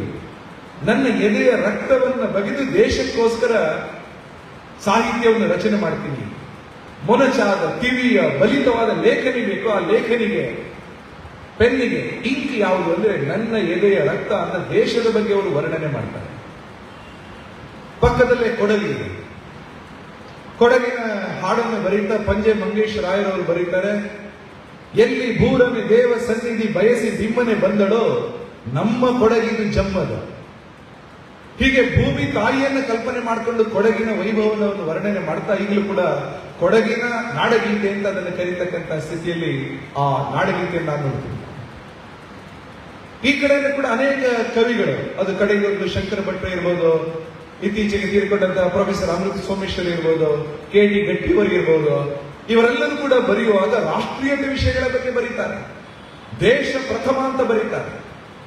ನಾವೆಷ್ಟು ಸ್ಥಾನೀಯವಾಗಿದೆಯೋ ಇಲ್ಲಿನ ತುಳುನಾಡು, ಇಲ್ಲಿನ ಭೂತಾರಾಧನೆ, ಇಲ್ಲಿನ ಸ್ಥಳೀಯ ಸಂಸ್ಕೃತಿ, ಯಕ್ಷಗಾನ ಎಲ್ಲನೂ ಸೇರ್ಕೊಂಡ ಹಾಗೆ ಬರೀತಾ ಬರೀತಾ ರಾಷ್ಟ್ರೀಯ ಮುಖ ಚಿಹ್ನೆಯಲ್ಲಿ ನಾವು ಏನೆಲ್ಲ ಚಿಂತನೆ ಮಾಡಬೇಕು ಅವರೆಲ್ಲರೂ ಬರೆದವರೇ. ಅವರೆಲ್ಲ ಸಾಹಿತ್ಯದಲ್ಲೂ ನಮಗೆ ರಾಷ್ಟ್ರೀಯತೆಯ ಪ್ರವಾಹಗಳು ಸಿಕ್ಕೇ ಸಿಗುತ್ತೆ. ಅದು ಸಣ್ಣ ಸಣ್ಣ ಕವಿತೆಗಳನ್ನು ಬರ್ತಕ್ಕಂಥ ಈ ಕಡೆ ರಾಮಕೃಷ್ಣ ಶಾಸ್ತ್ರಿ ಇರ್ಬೋದು, ಪಳಕಲ ಸೀತಾರಾಮ್ ಭಟ್ರೆ ಇರ್ಬೋದು, ಅಥವಾ ಸುರತ್ಕಲಲ್ಲಿ ಪ್ರೊಫೆಸರ್ ಆಗಿದ್ದಂತಹ ಡಾಕ್ಟರ್ ಸೋಂದ ನಾರಾಯಣ ಭಟ್ರೆ ಇರ್ಬೋದು, ಅವರೆಲ್ಲರ ಕವಿತೆಯ ಸಾಲುಗಳಲ್ಲಿ ಬರ್ತಕ್ಕಂಥ ಅಂಶಗಳು ದೇಶದ ಬಗ್ಗೆನೇ ಇದೆ. ಪ್ರತಿ ದೇಶವಾಸಿಯೂ ಗಮನಿಸಬೇಕಾದ ರೀತಿಯಲ್ಲಿ ಕನ್ನಡ ಸಾಹಿತ್ಯದ ಸ್ಥಳೀಯ ಸಾಹಿತ್ಯವನ್ನು ಸೇರ್ಕೊಂಡಾಗೆ ಅವರು ಮಾಡ್ತಾ ಇದ್ದಾರೆ. ಶಬ್ದಾವಳಿಗಳು ಬೇರೆ ಬೇರೆ ಇದೆ. ಉದಾಹರಣೆಗೆ ಇಲ್ಲಿ ಬಳಸುವಾಗ ಉತ್ತರವನ್ನು ಹೇಳುವ ಮೂಡಣ, ಪಡುವಣ, ತೆಂಕಣ, ಬಡಗಣ, ದಕ್ಷಿಣ ಅಂದ್ರೆ ಬಡಗು, ಉತ್ತರ ಅಂದ್ರೆ ತೆಂಕು, ಈ ತರ ದಿಕ್ಕುಗಳನ್ನು ಹೇಳ್ತಾ ಇದೆ. ಆದ್ರೆ ಅದು ಪ್ರಾದೇಶಿಕ ವಾದವಾಗಿ ಉಳಿಲಿಲ್ಲ, ಎಲ್ಲದರ ಜೊತೆಗೆ ಸಂಲಗ್ನವಾಗಿ ಎಲ್ಲರ ಜೊತೆಗೆ ಸೇರ್ಕೊಂಡಂತಹ ಅಂಶಗಳೇ ಆಗಿದೆ. ಆ ರೀತಿಯಲ್ಲಿ ಕನ್ನಡ ಸಾಹಿತ್ಯದ ಅನೇಕ ಉದಾಹರಣೆಗಳನ್ನು ನಾವು ನೋಡ್ತಿದ್ರೆ ಎಲ್ಲರೂ ಕೂಡ ಅವರವರ ಸಾಹಿತ್ಯದಲ್ಲಿ ಬರೆಯುವಾಗ ದೇಶದ ಬಗ್ಗೆ ಬರೆದವರು. ಉದಾಹರಣೆಗೆ ಕುವೆಂಪು ಅವರು ಅವರ ಸಾಲುಗಳಲ್ಲಿ ಬರೆಯುವಾಗ ಒಂದು ವಿಷಯವನ್ನ ಅವರು ಗಮನಕ್ಕೆ ತರ್ತಾರೆ. ಸ್ವಾಮಿ ವಿವೇಕಾನಂದರು ಈ ದೇಶದ ರಾಷ್ಟ್ರೀಯತೆಯನ್ನ ದೊಡ್ಡ ಪ್ರಮಾಣದಲ್ಲಿ ಪರಿಚಯಿಸಿದರು. ನಾವೆಲ್ಲರೂ ಕೂಡ ರಾಷ್ಟ್ರೀಯರಾಗಿರಬೇಕು. ಕುವೆಂಪು ಅವರು ವಿವೇಕಾನಂದರ ಒಂಥರ ವೈಚಾರಿಕ ಶಿಷ್ಯರು. ವಿಚಾರದ ದೃಷ್ಟಿಯಿಂದ ಕುವೆಂಪು ಅವರು ಅನೇಕ ವಿಷಯಗಳನ್ನ ತನ್ನ ಸಾಹಿತ್ಯದಲ್ಲಿ ಮೂಡಿಸಿದವರು. ಸ್ವಾಮಿ ವಿವೇಕಾನಂದರ ಜೀವನ ಚರಿತ್ರೆ ಅನ್ನೋ ಕನ್ನಡ ಪುಸ್ತಕವನ್ನ ಕುವೆಂಪು ಬರೆದದನ್ನ ರಾಮಕೃಷ್ಣಾಶ್ರಮ ಪ್ರಕಟ ಮಾಡಿದೆ. ಒಬ್ಬ ವಿವೇಕಾನಂದರಂತೂ ಈ ದೇಶದಲ್ಲಿ ಅನೇಕ ಕಡೆ ನೀವು ಜಾತಿ ದೇವರು ಅಂತೇಳಿ ಜಗಳ ಮಾಡ್ತಾ ಇದ್ದೀರಾ, ಎಲ್ಲ ದೇವರನ್ನ ಗಂಟು ಮುಟ್ಟೆ ಕಟ್ಟಿ ಸಮುದ್ರಕ್ಕೆ ಬಿಸಾಕಿ ಭಾರತ ಮಾತೆಯನ್ನ ವರ್ಷಿಪ್ ಮದರ್ ಇಂಡಿಯಾ ಅಂತ ಕರೆ ಕೊಟ್ಟಿದ್ರು. ಕುವೆಂಪು ಅವರು ಅದನ್ನ ಕಾವ್ಯಮಯಗೊಳಿಸ್ತಾರೆ. 100 ದೇವರ ನೂಕಾಚೆ ದೂರ, ತಾಯಿ ಭಾರತೀಯ ಪೂಜಿಸೋಣ ಭಾರ. ಕುವೆಂಪು ಅವರು ಹೇಳಿದಾಗ ಯಾರನ್ನ ನಾವು ಪೂಜೆ ಮಾಡ್ಬೇಕಂದಾಗ ಭಾರತ ಮಾತೆಯನ್ನ, ಭಾರತೀಯನ್ನ ಪೂಜೆ ಮಾಡಿ ಅಂತ ಅವರು ಹೇಳ್ತಾರೆ. ಭಾರತ ಮಾತೆ ಈ ಕಲ್ಪನೆಯನ್ನ ಕನ್ನಡ ಸಾಹಿತ್ಯದಲ್ಲಿ ಅಚ್ಚಳಿಯದೆ ಒತ್ತಿಕೊಟ್ಟವರಲ್ಲಿ ಕುವೆಂಪು ಅವರು ಕೂಡ ಒಬ್ಬರು. ಒಮ್ಮೆ ವಿವೇಕಾನಂದರು ಹೇಳ್ತಾರೆ, ಭಾರತ ಅಂದ್ರೆ ಎಂತದ? ನನ್ನ ಶೈಶವದ ತೊಟ್ಟಿಲು, ಚಿಕ್ಕ ಶಿಶುವಾಗಿದ್ದಾಗ ತೊಟ್ಟಿಲಲ್ಲಿ ನಾನು ಮಲಗಬೇಕು, ಹಾಗೆ ಭಾರತ ಶೈಶವದ ತೊಟ್ಟಿಲು, ತಾರುಣ್ಯದ ನಂದನವನ ಇದು, ವೃದ್ಧಾಪ್ಯದ ವಾರಣಾಸಿ ಇದು ಅಂತ ವಿವೇಕಾನಂದ ಹೇಳಿದಾಗ ಅದನ್ನ, ಆ ಭಾವನೆಯನ್ನ ಕನ್ನಡಕ್ಕೆ ತಂದವರು ಕುವೆಂಪು. ಭರತ ಮಾತೆ ಎನ್ನ ತಾಯಿ ಎನ್ನ ಪೊರೆವ ತೊಟ್ಟಿಲು, ಜೀವನವನ್ನೇ ದೇವಿಗೆರವೆ ನೆನೆದ ಗುಡಿಯ ಕಟ್ಟದ. ಅಂದ್ರೆ ಭರತ ಮಾತೆ ಅಂದ್ರೆ ಯಾರು? ಕುವೆಂಪು ಹೇಳ್ತಾರೆ, ಎನ್ನ ಪೊರೆವ ತೊಟ್ಟಿಲು ಅದ. ಹೀಗೆ ಭಾರತವನ್ನ, ಇಡೀ ದೇಶವನ್ನ ಕಣ್ಮುಂದೆ ಇಟ್ಕೊಂಡು ಸಾಹಿತ್ಯ ರಚನೆಯನ್ನ ಮಾಡಿದಂಥದ್ದನ್ನ ನಾವೆಲ್ಲರೂ ಕೂಡ ಕೇಳ್ತಾ ಇದ್ದೀವಿ. ಹಾಗೇನೆ ಬೇಂದ್ರೆಯವರ ಒಂದು ಕವನ ಸಂಕಲನ, ಅದ 33 ಕೋಟಿ ಅಂತ ಬರುತ್ತೆ. ಅದರಲ್ಲಿ ಒಂದು ಹಾಡು, 33 ಕೋಟಿ ಬಯಕೆಗಳು ಬಸಿರುಗಳು ಹೆಡೆದೆದ್ದು ಹಿಂಗಿದ್ದು 33 ಕೋಟಿ, ಹಾಳರ್ದ ಹೊಲೆಯರೆಂದು ಬೀಳರ್ದ ಹೆಣ್ಣು ಎಂದು ಹೋಳು ಹೋಳಾಗಿದ್ದು ಆಳು ಬಾಳಾಗಿರುವುದು, ಆಳಿರೋ ಆಳಿರೆಂಬೆ ಬಾಳಿರೋ 33 ಕೋಟಿ, ತಾಯಿ ಇದು ಬಂದೆವೆನ್ನಿ ನಾ ಪಡೆದ 33 ಕೋಟಿ. 33 ಕೋಟಿ ಅಂದ್ರೆ ಆಗ ದೇಶದ ಜನಸಂಖ್ಯೆ ಅಷ್ಟೇ ಇತ್ತು. ಇಡೀ ದೇಶವಾಸಿಗಳು ನಮ್ಮದು. ಕೇವಲ ಯಾವ ಒಂದು ಪ್ರದೇಶದಲ್ಲಿದ್ದೇನೆ ಅಷ್ಟು ಜನರನ್ನು ಮಾತ್ರ ಪ್ರತಿನಿಧಿಸುವ ಕವಿಯಾಗಿ ಅವರು ಬರಲಿಲ್ಲ. ಅವರ ಕವನದ ಭಾಷೆ ಕನ್ನಡ ಇರಬಹುದು, ಆದ್ರೆ ಅವರ ವಿಶಾಲ ದೃಷ್ಟಿಕೋನದಲ್ಲಿ ಒಳಗೊಂಡದ್ದು ಸಮಸ್ತ ಭಾರತದ ಪ್ರತಿನಿಧಿತ್ವ. ಎಲ್ಲರ ಭಾರತೀಯರ ಪರವಾಗಿ ಅವರು ಆ ಹಾಡಲ್ಲಿ ಅವರು ಬರೀತಾ ಹೋಗ್ತಾ ಇರ್ತಾರೆ ಬೇರೆ ಬೇರೆ ಕಡೆ. ಹಾಗೆಯೇ ಅವರ ಇನ್ನೊಂದು ಕವನ ಸಂಕಲನ, ಅದರಲ್ಲಿ ಅವರು ಬರೀತಾರೆ, ಭೂಮಂಡಲ ಏಕ ರಾಷ್ಟ್ರ ಸರ್ವ ವರ್ಣ ಮಾನವ. ಇಡೀ ಭೂಮಂಡಲನೇ ಒಂದೇ ರಾಷ್ಟ್ರದ ಕಲ್ಪನೆ ಏನಿದೆ, ವಸುದೈವ ಕುಟುಂಬಕಂ ಕಲ್ಪನೆ ಏನಿದೆ, ಅದನ್ನ ನಾವು ಅದರಲ್ಲಿ ಕಾಣ್ತಾ ಇರ್ತೀವಿ. ಮಾಸ್ತಿ ವೆಂಕಟೇಶ್ ಅಯ್ಯಂಗಾರ್, ಅವರ ಮಾತೃಭಾಷೆ ತಮಿಳು, ಕನ್ನಡದಲ್ಲಿ ಅವರು ಪದ್ಯಗಳನ್ನು ಬರೀತಾರೆ. ಅವರ ಹಾಡಿನ ಒಂದು ಸಾಲು, ಓ ಎನ್ನ ಭಾರತ ವರ್ಷವೇ, ನಿನ್ನ ಪೂರ್ವದ ಐಶ್ವರ್ಯವನ್ನು ನೆನೆಯದೆ ಒಪ್ಪಿ, ಹೆಮ್ಮೆಯಲ್ಲಿ ಬೀಗುವುದು ಒಡನೆ ಮನದಲ್ಲಿ ಮಬ್ಬಿ, ಕವಿಸುವುದು ದೇವಿ ಈ ಬಾಳದಿನ ನಿನ್ನ. ಭಾರತ ಮಾತೆಯನ್ನು ಕುರಿತು ಅವರ ಹಾಡು. ಹಾಗೆಯೇ ವಿ ಸೀತಾರಾಮಯ್ಯ ಅವರ ಕವನದ ಒಂದು ಸಾಲು, ನಮ್ಮ ಹಿರಿಯರ ಧರ್ಮ ನಮ್ಮ ಕಾಲದ ಮರ್ಮ, ನಮ್ಮ ಭಾರತ ಭೂಮಿ ದಿವ್ಯ ಮರ್ಮ. ಅವರು ಕೂಡ ಭಾರತದ ಕುರಿತು ಕವನಗಳನ್ನ ರಚಿಸುವಾಗ ಭಾರತೀಯತೆಯನ್ನು ಒತ್ತಿ ಒತ್ತಿ ಹೇಳ್ತಾರೆ. ಬೆಡಗೇರಿ ಶ್ರೀಕೃಷ್ಣ ಶರ್ಮರು ಆನಂದ ಕಂದ ಅಂತ ಕಾವ್ಯನಾಮದಿಂದ ಪ್ರಸಿದ್ಧರು ಬರೆಯುವಾಗ, ಬಹು ಸದನೆ ಬಹುವದನೆ ಭಾರತಿ ಅಹುದಹುದು ಬಹು ಭಾಷಿಣಿ. ಭಾರತಿ ಅಂದ್ರೆ ಅವರು ಬಹು ಭಾಷೆ, ಅನೇಕ ಭಾಷೆಗಳನ್ನ ಮಾತಾಡುವಂತವರು. ಆದ್ರೆ ಬಹು ಸದನೆ ಬಹು ವದನೆ, ವದನ ಅಂದ್ರೆ ಅನೇಕ ಮುಖಗಳನ್ನ ಹೊಂದಿರುವವರು, ಅನೇಕ ಭಾಷೆಗಳನ್ನ ಮಾತಾಡುವವರು. ಒಂದೇ ಹೃದಯ ತರಂಗಿಣಿ, ಭಾರತೀಯ ಭಾಷೆಗಳು ಒಂದಕ್ಕೆ ಒಂದಹುದು, ಸಂವಾದಿ ಶಾರದೆಯ ಮಂದಿರದ ಸಂಸ್ಕೃತಿ ಜೀವನದ ಸಂವೇದಿ ಅಂತ ಅವರು ಬರೀತಾರೆ. ಮಂಗಳೂರಲ್ಲೇ ಕಾರ್ ಸ್ಟ್ರೀಟ್ ಅಲ್ಲಿ ಶಿಕ್ಷಕರಾಗಿದ್ದಂತಹ ಸಂಘದ ಹಿರಿಯ ನಂತರ ಪ್ರಚಾರಕರಾಗ್ತಾರೆ ಚಂದ್ರಶೇಖರ್ ಭಂಡಾರಿ ಅವರು. ಅವರಿಗೆ ಕರ್ನಾಟಕ ಸರ್ಕಾರದಿಂದ ಸಾಹಿತ್ಯ ಅಕಾಡೆಮಿ ಪ್ರಶಸ್ತಿನೂ ಕೂಡ ಬಂದಿತ್ತು. ಅವರು ಒಂದು ಹಾಡನ್ನು ಬರೆದಿದ್ದರು 1962 ಇಸ್ವಿನಲ್ಲಿ. ಅಂದ್ರೆ ಅವರು ಶಿಕ್ಷಕರಾಗಿ RSS ನ ಪ್ರಚಾರಕರಾಗಿ ಬರುವಾಗ ಬರೆದಂತಹ ಒಂದು ಹಾಡು, 60 ವರ್ಷಗಳ ಹಳೆ ಹಾಡು. ಧರೆಗವ ತರಿಸಿದೆ ಸ್ವರ್ಗದ ಸ್ಪರ್ಧಿಯು, ಸುಂದರ ತಾಯಿ ನೆಲವು ನಮ್ಮೀ ತಾಯಿ ನೆಲವು. ಆ ಹಾಡನ್ನು ಭಾರತಕ್ಕೆ ಅರ್ಪಿಸ್ತಾ ಅವರು ಬರೀತಾರೆ, ಭಾರತದ ಎಂಥದ್ದು, ಹಲವು ಭಾಷೆ ನುಡಿ ಲಿಪಿಗಳ ತೋಟ, ವಿವಿಧ ಪಂಥ ಮತಗಳ ರಸದೂಟ, ಕಾಣಲು ಕಾಮನ ಬಿಲ್ಲಿನ ನೋಟ, ಬಗೆ ಬಗೆ ಸಂಕುಲವು ನಮ್ಮೀ ತಾಯಿ ನೆಲವು ಅಂತ ಬರೀತಾರೆ. ಅಂದ್ರೆ ಭಾರತ ಅಂದ್ರೆ ಹಲವು ಭಾಷೆ ನುಡಿ ಲಿಪಿಗಳ ಒಂದು ತೋಟ ಇದ್ದಾಗ, ಒಂದು ಅರಣ್ಯ ಇದ್ದ ಹಾಗೆ.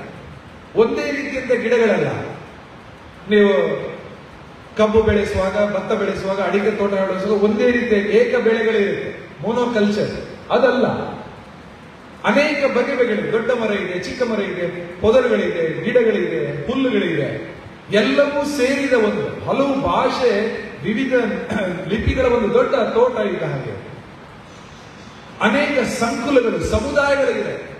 ಒಂದೇ ಸಮುದಾಯ, ಏಕರೂಪ ಸಮಾಜ ಅಲ್ಲ, ಬಹುತ್ವದ ಸಮಾಜ ಇದೆ. ಹಾಗೆ ಇದೆಲ್ಲವನ್ನು ಒಳಗೊಂಡಿರುವ ಭಾರತ ಏನಿದೆ, ಆ ರೀತಿಯ ಬಹುತ್ವದ ಎಲ್ಲವನ್ನು ಒಳಗೊಂಡಿರುವ ಬಹುಮುಖದ ಭಾಷೆಯನ್ನು ಸೇರ್ಕೊಂಡು ಆಗಿರ್ತಕ್ಕಂಥ ನಾಡು ಭಾರತ.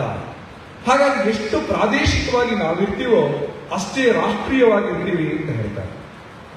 ಪುತಿ ನರಸಿಂಹಾಚಾರ್ಯ ಅವರ ಒಂದು ಸಾಲು, ಎಂದಹುದು ಭಾರತದ ಜನಕ್ಕೆ ಸೋದರತೆ ಸಹಭಾಗಿತೆ, ಒಂದೇ ತಾಯಿಯ ಮಕ್ಕಳೆನ್ನುವ ಪ್ರೇಮ ಸೇವೆ ಸಮಾನತೆ. ಅಂದ್ರೆ ನಾವೆಲ್ಲರೂ ಭಾರತೀಯ ಮಕ್ಕಳು ಅಂತ ನಮ್ಮ ಯೋಚನೆ ಇರಬೇಕು. ಪುತಿ ನರಸಿಂಹಾಚಾರ್ಯ ಹೇಳ್ತಕ್ಕಂಥ ಮಾತು. ಜ್ಞಾನಪೀಠ ಪ್ರಶಸ್ತಿ ಪಡೆದಂತಹ ವಿ.ಕಿ. ಗೋಕಾಕ್ ಅವರು ಹೇಳುವಾಗ, ಭಾರತ ದೇವಿಯ ಮಗಳೇ, ಭೂದೇವಿಯ ಮೊಮ್ಮಗಳೇ, ಕರ್ನಾಟಕ ದೇವಿ ಅಂತ ಕರ್ನಾಟಕವನ್ನ ಆ ರೀತಿಯಲ್ಲಿ ವಿಶೇಷಣವನ್ನ ಕನ್ನಡಕ್ಕೆ ಹೇಳ್ತಾರೆ. ಹಾಗೇನೆ ಚೆನ್ನವೀರ ಕಣವಿಯವರು, ಸಾಶಿ ಮುರಳಗಿನವರು, ಕೆ.ಎಸ್. ನರಸಿಂಹಸ್ವಾಮಿ ಅವರು ಸೇರಿಕೊಂಡಿಗೆ ಕನ್ನಡ ಸಾಹಿತ್ಯದಲ್ಲಿ ಯಾರೇ ದಿಗ್ಗಜರನ್ನು ತಗೊಂಡು ನೋಡಿ, ಅವರೆಲ್ಲರ ಸಾಹಿತ್ಯದಲ್ಲಿ ಭಾರತದ ಬಗ್ಗೆ ಒಂದಲ್ಲ ಒಂದು ರೀತಿಯಿಂದ ಖಂಡಿತವಾಗಿ ಅನೇಕ ಕಡೆಗಳಲ್ಲಿ ಹೇಳ್ತಾ ಇದ್ದಾರೆ. ಅದರಲ್ಲಿ ಪ್ರಮುಖವಾಗಿ ಇರಬೇಕಾದಂತಹ ಒಂದು ಸಾಲು ಕುವೆಂಪು ಅವರ ಸಾಲಿನ ಮತ್ತೆ ತಗೊಳ್ಳೋಣ. ಕುವೆಂಪು ಅವರ ಹಾಡು ಏನಿದೆ, ಈಗ ಅದು ನಾಡಗೀತೆ ಆಗಿದೆ, ಜಯ ಭಾರತ ಜನನೀಯ ತನುಜಾತ. ಪ್ರಾದೇಶಿಕತೆ ಮತ್ತು ರಾಷ್ಟ್ರೀಯತೆಯ ಭಾವವನ್ನ ಒಟ್ಟಿಗೆ ಸೇರಿದಂತಹ ಒಂದು ಹಾಡು. ಕರ್ನಾಟಕ ಯಾರು ಪರಿಚಯ ಮಾಡಿಕೊಳ್ತಾರೆ, ಕರ್ನಾಟಕದ ಪರಿಚಯ ಮಾಡುವಾಗ ಅದರ ಮುಂಚಿನ ಪರಿಚಯವನ್ನ ಭಾರತದ ಜೊತೆಗೆ ಮಾಡ್ತಾರೆ ಕವಿಗಳು. ಜಯ ಭಾರತ ಜನನಿ, ಜನನಿ ಅಂದ್ರೆ ಮಾತೆ, ತಾಯಿ ಅಂತ ಅರ್ಥ. ಭಾರತ ಜನನಿಯ ತನು ಜಾತೆ, ತನು ಅಂದ್ರೆ ದೇಹ, ಜಾ ಅಂದ್ರೆ ಹುಟ್ಟಿದ, ಜಾತೆ ಅಂದ್ರೆ ಮಗಳು. ಭಾರತ ಮಾತೆಯ ಮಗಳು ಕರ್ನಾಟಕ. ಜಯ ಹೇ ಕರ್ನಾಟಕ ಮಾತೆ. ಎಂತಹ ಕರ್ನಾಟಕ ಮಾತೆ! ಇಡೀ ಕನ್ನಡ ನಾಡನ್ನು ಸೇರಿಸ್ತಾ ಭಾರತದ ಜೊತೆಗೆ ಒಂದು ಸಂಬಂಧವನ್ನು ಹೇಳ್ತಾರೆ. ಇದು ಎಂತ ಕನ್ನಡ ನಾಡ? ರಾಘವ ಮಧುಸೂದನರಂತ ನಾಡ ಇದು. ರಾಮ ಓಡಾಡಿದ ನೆಲ ಇದು. ಕೃಷ್ಣ ನಡೆದಾಡಿದ ಭೂಮಿ ಇದು. ರಾಘವನು ಇದ್ದಾನೆ, ಮಧುಸೂದನರು ಇದ್ದಾರೆ. ಚೈತನ್ಯ ವಿವೇಕರ ಪರಮಹಂಸರ ಭಾರತ ಇದೆ. ನಾನಕ ರಾಮಾನಂದ ಕಬೀರರ ಭಾರತ ಇದೆ. ಚೈತನ್ಯ ಮಹಾಪ್ರಭುಗಳು ಸೇರ್ಕೊಂಡಾಗ ಅನೇಕ ಮಂದಿ ಓಡಾಡಿದ ನೆಲ ಇದೆ. ಕೇವಲ ಕರ್ನಾಟಕ ಅಂದ ತಕ್ಷಣ ಒಂದೆರಡು ಸೀಮಿತ ಪ್ರದೇಶಗಳಿಗೆ ಮಾತ್ರ ಇಡೀ ಭಾರತವನ್ನ ಆ ಹಾಡಿನಲ್ಲಿ ಅವರು ತರ್ತಾರೆ. ತೈಲಪ್ಪ ಹೊಯ್ಸಳ ರಾಳಿದ ನಾಡೆ ಅದನ್ನು ಹೇಳ್ತಾ ಕರ್ನಾಟಕದ ಒಂದಷ್ಟು ವಿಶೇಷತೆಗಳು, ಭಾರತದ ಬಗ್ಗೆ ಹೇಳುವಾಗ ಭಾರತದ ವಿಶೇಷತೆಗಳು, ಇದು ಎರಡೂ ಒಳಗೊಂಡಂತಹ ಕರ್ನಾಟಕ ಮಾತೆ. ಆದ್ರೆ ಆಕೆ ಯಾರು? ಭಾರತ ಜನನೀಯ ತನುಜಾತೆ ಅಂತ ಹೇಳ್ತಾರೆ. ಪರಿಚಯ ಮಾಡಿಕೊಡ್ತಾರೆ ನಮ್ಮ ಮತ್ತು ತಾಯಿಯ ಸಂಬಂಧ ಹೇಗಿದೆ. ತಾಯಿ ಮನೆಯಲ್ಲಿ ಮಗುವನ್ನ ಮಲಗಿಸುವಾಗ ಒಂದು ಹಾಡನ್ನು ಹೇಳ್ತಾರೆ, ಅದನ್ನ ನಾವು ಜೋಗುಳ ಅಂತ ಕರೀತೀವಿ. ತಾಯಿ ಜೋಗುಳ ಹಾಡಿದ್ರೆ ಮಗುವಿಗೆ ನಿದ್ದೆ ಬರುತ್ತೆ, ಸಂತೃಪ್ತಿ ಇರುತ್ತೆ ಮತ್ತು ಮಗು ಒಂದು ಕ್ಷೇಮವನ್ನು ಫೀಲ್ ಮಾಡುತ್ತೆ. ತಾಯಿಯ ಜೋಗುಳಕ್ಕೆ ಮಕ್ಕಳು ಕಾತರಿಸ್ತಾ ಇರ್ತಾರೆ. ಭಾರತ ಮಾತೆ ಹೇಳುವ ಜೋಗುಳ ಯಾವುದು? ಕುವೆಂಪು ಅವರು ಹೇಳ್ತಾರೆ, ಜನನಿಯ ಜೋಗುಳ ವೇದದ ಘೋಷ.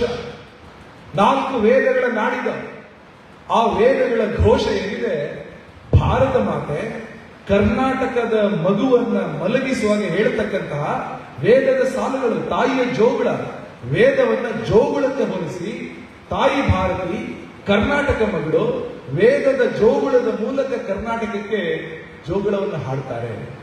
ಈ ಭಾವನೆಯನ್ನು ಕಟ್ಟಿಕೊಡ್ತಕ್ಕಂಥ ಹಾಡೇನಿದೆ ಅದು ನಮ್ಮ ನಾಡಗೀತೆಯಾಗಿ ಆಯ್ಕೆಯಾಗಿದೆ. ಅಂತಹ ನಾಡಗೀತೆ ಪ್ರಾದೇಶಿಕತೆ ಮತ್ತು ರಾಷ್ಟ್ರೀಯತೆಯ ಭಾವವನ್ನು ಒಟ್ಟು ಮಾಡಲಿಕ್ಕೆ, ಒಂದು ಮಾಡಲಿಕ್ಕೆ ಅತ್ಯಂತ ದೊಡ್ಡ ಉದಾಹರಣೆ ಅಂತ ನನಗನ್ನಿಸುತ್ತೆ. ಅದೇ ಕುವೆಂಪು ಅವರು ಅವರಿಗೆ 1967 ಇಸ್ವಿಯಲ್ಲಿ ಜ್ಞಾನಪೀಠ ಪ್ರಶಸ್ತಿ ಶ್ರೀರಾಮಾಯಣ ದರ್ಶನಕ್ಕೆ ಬಂದರು. ಕರ್ನಾಟಕದ ಅನೇಕ ಮೇರು ಕೃತಿಗಳ ಅದು ಮಹಾಭಾರತದ ರಾಮಾಯಣದ ಆಧಾರ ಆಗಿದೆ. ಯಾವುದೇ ಕಾಲದಿಂದ ಬೇಕಾದ್ರೂ ತಗೊಳ್ಳಿ. ಅದು ಲಕ್ಷ್ಮೀಶನ ಗದುಗಿನ ಭಾರತ ಇರ್ಬೋದು, ಜೈಮಿನಿ ರಾಮಾಯಣ ಇರ್ಬೋದು, ತೊರವೆ ರಾಮಾಯಣ ಇರ್ಬೋದು, ಕುಮಾರವ್ಯಾಸನ ಗದುಗಿನ ಭಾರತ ಇರ್ಬೋದು. ಮಹಾಭಾರತ ರಾಮಾಯಣದಲ್ಲಿ ಅನೇಕ ಕವಿತೆಗಳು, ಇನ್ಕ್ಲೂಡಿಂಗ್ ಮಂಗಳೂರಿನವರಾದ ವೀರಪ್ಪ ಮೊಯ್ಲಿಯವರು ಕೂಡ ರಾಮಾಯಣ ಮಹಾನ್ವೇಷಣಂ ರಾಮಾಯಣದ ಬಗ್ಗೆ ಬರೆದಿದ್ದಾರೆ. ಅಂದ್ರೆ ರಾಮ, ಕೃಷ್ಣ, ಮಹಾಭಾರತ, ರಾಮಾಯಣ, ಸೀತೆ ಇವರು ಯಾರು ಕೂಡ ಕನ್ನಡ ಸಾಹಿತ್ಯಕ್ಕೆ ಪರಕಿ ಇರಲ್ಲ. ಕನ್ನಡದ ಯಾವುದೇ ಸಾಹಿತ್ಯವನ್ನು ಯಾವುದೇ ಕ್ಲಾಸ್ನಲ್ಲೂ ಮಕ್ಕಳಿಗೆ ಪಾಠ ಮಾಡುವಾಗ ರಾಮಾಯಣ ಮತ್ತು ಮಹಾಭಾರತ ತಗೊಂಡೇ ಮಾಡ್ತಾರೆ. ಯಾಕೆಂದ್ರೆ ರಾಮಾಯಣ ಮತ್ತು ಮಹಾಭಾರತ ರಾಷ್ಟ್ರೀಯ ವಿಚಾರಗಳು. ಪ್ರಾದೇಶಿಕ ಭಾಷೆಯಲ್ಲಿ ನಾವು ಹೇಳ್ತೀವಿ, ಕರ್ನಾಟಕದಲ್ಲೂ ಕೂಡ ರಾಮ ಓಡಾಡಿದ ನೆಲೆ ಇದೆ. ಕಿಷ್ಕಿಂಧೆಯಲ್ಲಿ ಹನುಮಂತನ ಜೊತೆ ಭೇಟಿಯಾಗಿದೆ. ಹೀಗೆ ಪ್ರಾದೇಶಿಕತೆ ಮತ್ತು ರಾಷ್ಟ್ರೀಯತೆಯನ್ನ ಬಿಂಬಿಸತಕ್ಕಂತಹ ಅನೇಕ ಸಾಹಿತ್ಯಗಳಲ್ಲಿ ರಾಮಾಯಣ ಮಹಾಭಾರತ ಆಧಾರಿತ ಕೃತಿಗಳು. ಅಂತಹ ರಾಮಾಯಣ ದರ್ಶನಂ ಅದಕ್ಕೆ ಜ್ಞಾನಪೀಠ ಪ್ರಶಸ್ತಿ 1967 ಇಸ್ವಿ ಬಂದಾಗ ಅದನ್ನು ಸ್ವೀಕರಿಸಿದ ನಂತರ ಕುವೆಂಪು ಅವರು ಒಂದು ಭಾಷಣವನ್ನು ಮಾಡ್ತಾರೆ. ಆ ಭಾಷಣದ ಹೆಸರು ಬಹುಜಿಹ್ವಾ ಭಾರತಿ. ಜಿಹ್ವೆ ಅಂದ್ರೆ ನಾಲಿಗೆ ಅಂತಾರೆ. ಬಹುಜಿಹ್ವಾ ಭಾರತಿ ಅಂದ್ರೆ ಭಾರತಿಗೆ ಅನೇಕ ಭಾಷೆಗಳಿದ್ದಾವೆ, ಒಂದೆರಡು ಭಾಷೆಯಲ್ಲ. ಆ ಅನೇಕ ಭಾಷೆಗಳಿರ್ತಕ್ಕಂತಹ ಕರ್ನಾಟಕದ ಒಂದು ಸಾಹಿತ್ಯ ಶ್ರೀಮಂತಿಕೆಯನ್ನು ಅವರು ಹೇಳ್ತಾ ಭಾರತದ ಒಂದು ವರ್ಣೆಯನ್ನ ಅವರು ಕೊಡ್ತಾರೆ. ಅವರ ಭಾಷಣದ ಒಂದು ಸಾಲನ್ನು ಓದುವಂತ ಪ್ರಯತ್ನ ಮಾಡ್ತೀನಿ. ಅವರು ಹೇಳುವಾಗ ಬಹುಜಿಹ್ವಾ ಭಾರತೀಯ ಭಾಗ, ನನ್ನ ಕರ್ನಾಟಕತ್ವ ಭಾರತೀಯತ್ವಕ್ಕೆ ಎಂದಿಗೂ ಎದುರು ನಿಲ್ಲುವುದಿಲ್ಲ. ಕರ್ನಾಟಕತ್ವ ಭಾರತೀಯತ್ವಕ್ಕೆ ಎಂದೆಂದಿಗೂ ಅವಿರೋಧಿಯಾಗಿ ಸೇವೆ ಸಲ್ಲಿಸುವುದರಿಂದಲೇ ತನ್ನ ಅಸ್ತಿತ್ವವನ್ನು ರಕ್ಷಿಸಿಕೊಳ್ಳುತ್ತದೆ. ಭಾರತಿ ತಾಯಿ ಕರ್ನಾಟಕ ಮಗಳು. ಭಾರತಕ್ಕೆ ಧಕ್ಕೆ ಒದಗಿದರೆ ಕರ್ನಾಟಕ ಉಳಿಯುವುದಿಲ್ಲ. ಮಗಳು ಕರ್ನಾಟಕಕ್ಕೆ ಕೇಡಾದರೆ ತಾಯಿ ಭಾರತ ಮಾತೆ ಸಹಿಸುವುದಿಲ್ಲ.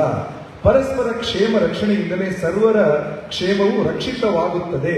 ಇದು ಕುವೆಂಪು ಅವರ ಮಾತು. ಅಂದ್ರೆ ನನ್ನ ಕರ್ನಾಟಕತ್ವ, ನಾನೆಷ್ಟು ಕರ್ನಾಟಕದ ಒಂದು ಕನ್ನಡಿಗನಾಗಿದ್ದೀನೋ ಅಷ್ಟೇ ಭಾರತೀಯನಾಗಿದ್ದಾನೆ. ಕನ್ನಡವು ಭಾರತವು ಜಗವೆಲ್ಲವೂ ಒಂದೇ ಅಂತ ಕುವೆಂಪು ಅವರ ನಂತರ ಬರೀತಾರೆ. ಹಾಗಾಗಿ ಪ್ರಾದೇಶಿಕತೆ ಮತ್ತು ರಾಷ್ಟ್ರೀಯತೆ ಅನ್ನುವಾಗ ನಾವು ಬೇರೆ, ಭಾರತದ ಉಳಿದ ಭಾಗ ಬೇರೆ ಅನ್ನುವ ಹೊಸ ತಲೆಮಾರಿನ ಒಂದು ವಾದ ಏನು ಬರ್ತಾ ಇದೆ, ಪ್ರಾದೇಶಿಕ ವಾದ, ಅದರ ಬಗ್ಗೆ ನಾವು ಎಚ್ಚರಿಕೆಯನ್ನು ವಹಿಸಬೇಕಾದ್ರೆ ಕನ್ನಡ ಸಾಹಿತ್ಯದ ಹಿಂದಿನ ಒಂದು ಪರಂಪರೆ 60-70 ವರ್ಷದ ಹಿಂದೆ ಏನೆಲ್ಲ ಸಾಹಿತಿಗಳು ಚಿಂತನೆ ಮಾಡ್ತಾ ಇದ್ರು, ನಮ್ಮ ನೆಲದಲ್ಲೇ ಆಗಿ ಹೋದಂತ ಆ ಹಿರಿಯರು ಯಾವ ವಿಚಾರಗಳನ್ನು ಮಾತಾಡ್ತಾ ಇದ್ರು ಅನ್ನೋದನ್ನ ಇವತ್ತಿನ ಯುವ ಪೀಳಿಗೆಗೆ ನಾವು ತಿಳಿಸ್ಕೊಡ್ಬೇಕು. ಸಾಹಿತ್ಯದಲ್ಲಿ ಹೇಗೆ ಉದಾಹರಣೆಯನ್ನು ಹೇಳಿದ್ನೋ ಹಾಗೆ ಅನೇಕ ವಿಷಯಗಳಿದೆ, ಅದರ ಡೀಟೇಲ್ಸ್ಗೆ ವಿವರಗಳಿಗೆ ನಾನು ಹೋಗುವುದಿಲ್ಲ. ಇಡೀ ದೇಶದಲ್ಲಿ ವ್ಯಾಪಾರ ಮತ್ತು ವಾಣಿಜ್ಯದ ಸಂಬಂಧ ಏನಿದೆ ಅದು ಪ್ರಾದೇಶಿಕತೆಯ ಸಂಬಂಧವನ್ನೇ ಹೊಂದಿದೆ.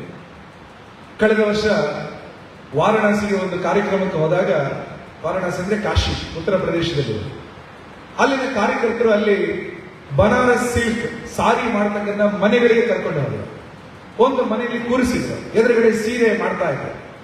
ಅವನು ಸೀರೆ ಮಾಡ್ತಾ ಮಾಡ್ತಾ ಕೇಳಿದ್ರು, ಆಪ್ ಕಹಾನ್ ಸೆ ಆಯೆ, ಎಲ್ಲಿಂದ ಬಂದಿದ್ದೀರಾ? ನಾನು ಬೆಂಗಳೂರು ಅಂತ ಹೇಳಿ. ಬೆಂಗಳೂರಲ್ಲಿ ಎಲ್ಲಿ ಅಂತ ಕೇಳಿದೆ. ಕೆಂಗೇರಿ ಅಂತ ಕೇಳಿದೆ. ಕೆಂಗೇರಿಯಿಂದ ಎಲ್ಲಿ ಅಂತ ಕೇಳಿದ್ರು. ನಾನು ಇಷ್ಟೊಂದು ಸ್ಪೆಸಿಫಿಕ್ ಆಗಿ ಕೇಳ್ತಾ ಇದ್ದಾರೆ ಅಂತ ಕೇಳಿದಾಗ ಇಂಥ ಜಾಗ ಅಂತ ಹೇಳಿದಾಗ ಹೇಳಿದ್ರು, ರಾಮನಗರದ ಹತ್ರ ಬರುತ್ತೆ ನಮ್ಮ ಕೆಂಗೇರಿ ಕುಂಬಳಗೂಡು. ಆಗ ಅವ್ರು ಹೇಳಿದ್ರು, ನಾನೇನು ಇಲ್ಲಿ ಸೀರೆ ಮಾಡ್ತಾ ಇದ್ದೀನಿ, ಇದರ ರೇಷ್ಮೆಯನ್ನ ರಾಮನಗರದಿಂದ ತಂದಿದ್ದೀನಿ ಅಂತ ಅಲ್ಲಿ ಹೇಳಿದ್ರು. ರಾಮನಗರದ ರೇಷ್ಮೆ ಉತ್ತರ ಪ್ರದೇಶದಲ್ಲಿ ಸೀರೆ ಆಗ್ತಾ ಇದೆ, ಅದನ್ನ ಕೋಲ್ಕತ್ತಾದಲ್ಲಿ ಅವರು ಸೇರ್ ಮಾಡ್ತಾ ಇದ್ದಾರೆ. ಅಂದ್ರೆ ಪ್ರಾದೇಶಿಕ ಮತ್ತು ರಾಷ್ಟ್ರೀಯ ಭಾವನೆಯಿಂದಲೇ ಭಾರತದ ವ್ಯಾಪಾರ ವಾಣಿಜ್ಯಗಳು ನಡೆಯುತ್ತೆ. ಇಲ್ಲಿ ಅಡಿಕೆ ಬೆಳಿತೀವಿ, ತಗೊಳ್ಳೋರು ಯಾರು? ಬೇರೆ ಕಡೆ ಇದ್ದಾರೆ.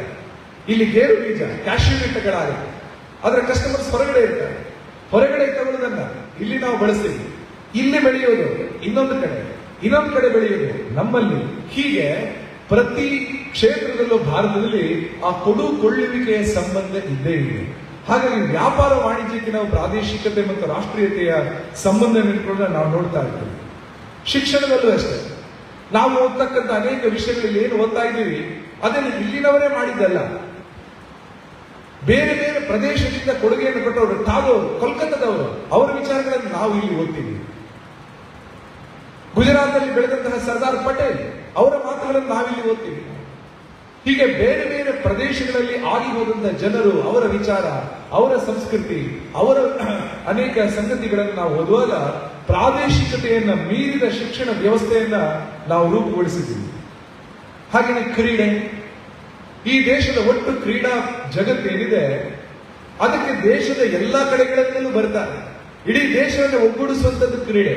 ಅದು ಕ್ರಿಕೆಟ್ ಇರಲಿ, ಕಬಡ್ಡಿ ಇರಲಿ, ಯಾವುದೇ ಕ್ರೀಡೆ ಇರಲಿ.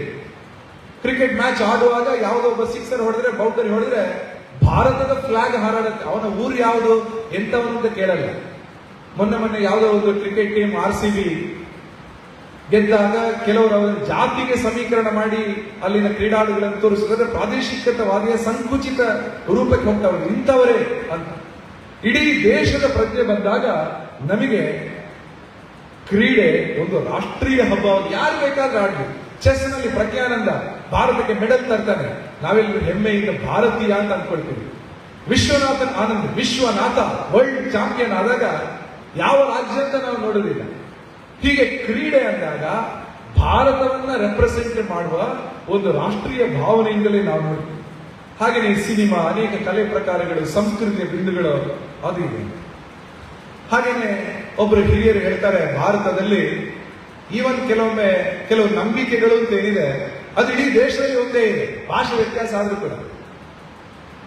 ಮನೆಯಿಂದ ಹೊರಗೆ ಹೊರಟಾಗ ರಸ್ತೆಯಲ್ಲಿ ಒಂದು ಕಪ್ಪು ಬೆಕ್ಕು ಅಡ್ಡ ಬಂದ್ರೆ ಏನ್ ಮಾಡ್ತೀವಿ? ಕೆಲವು ಕಡೆ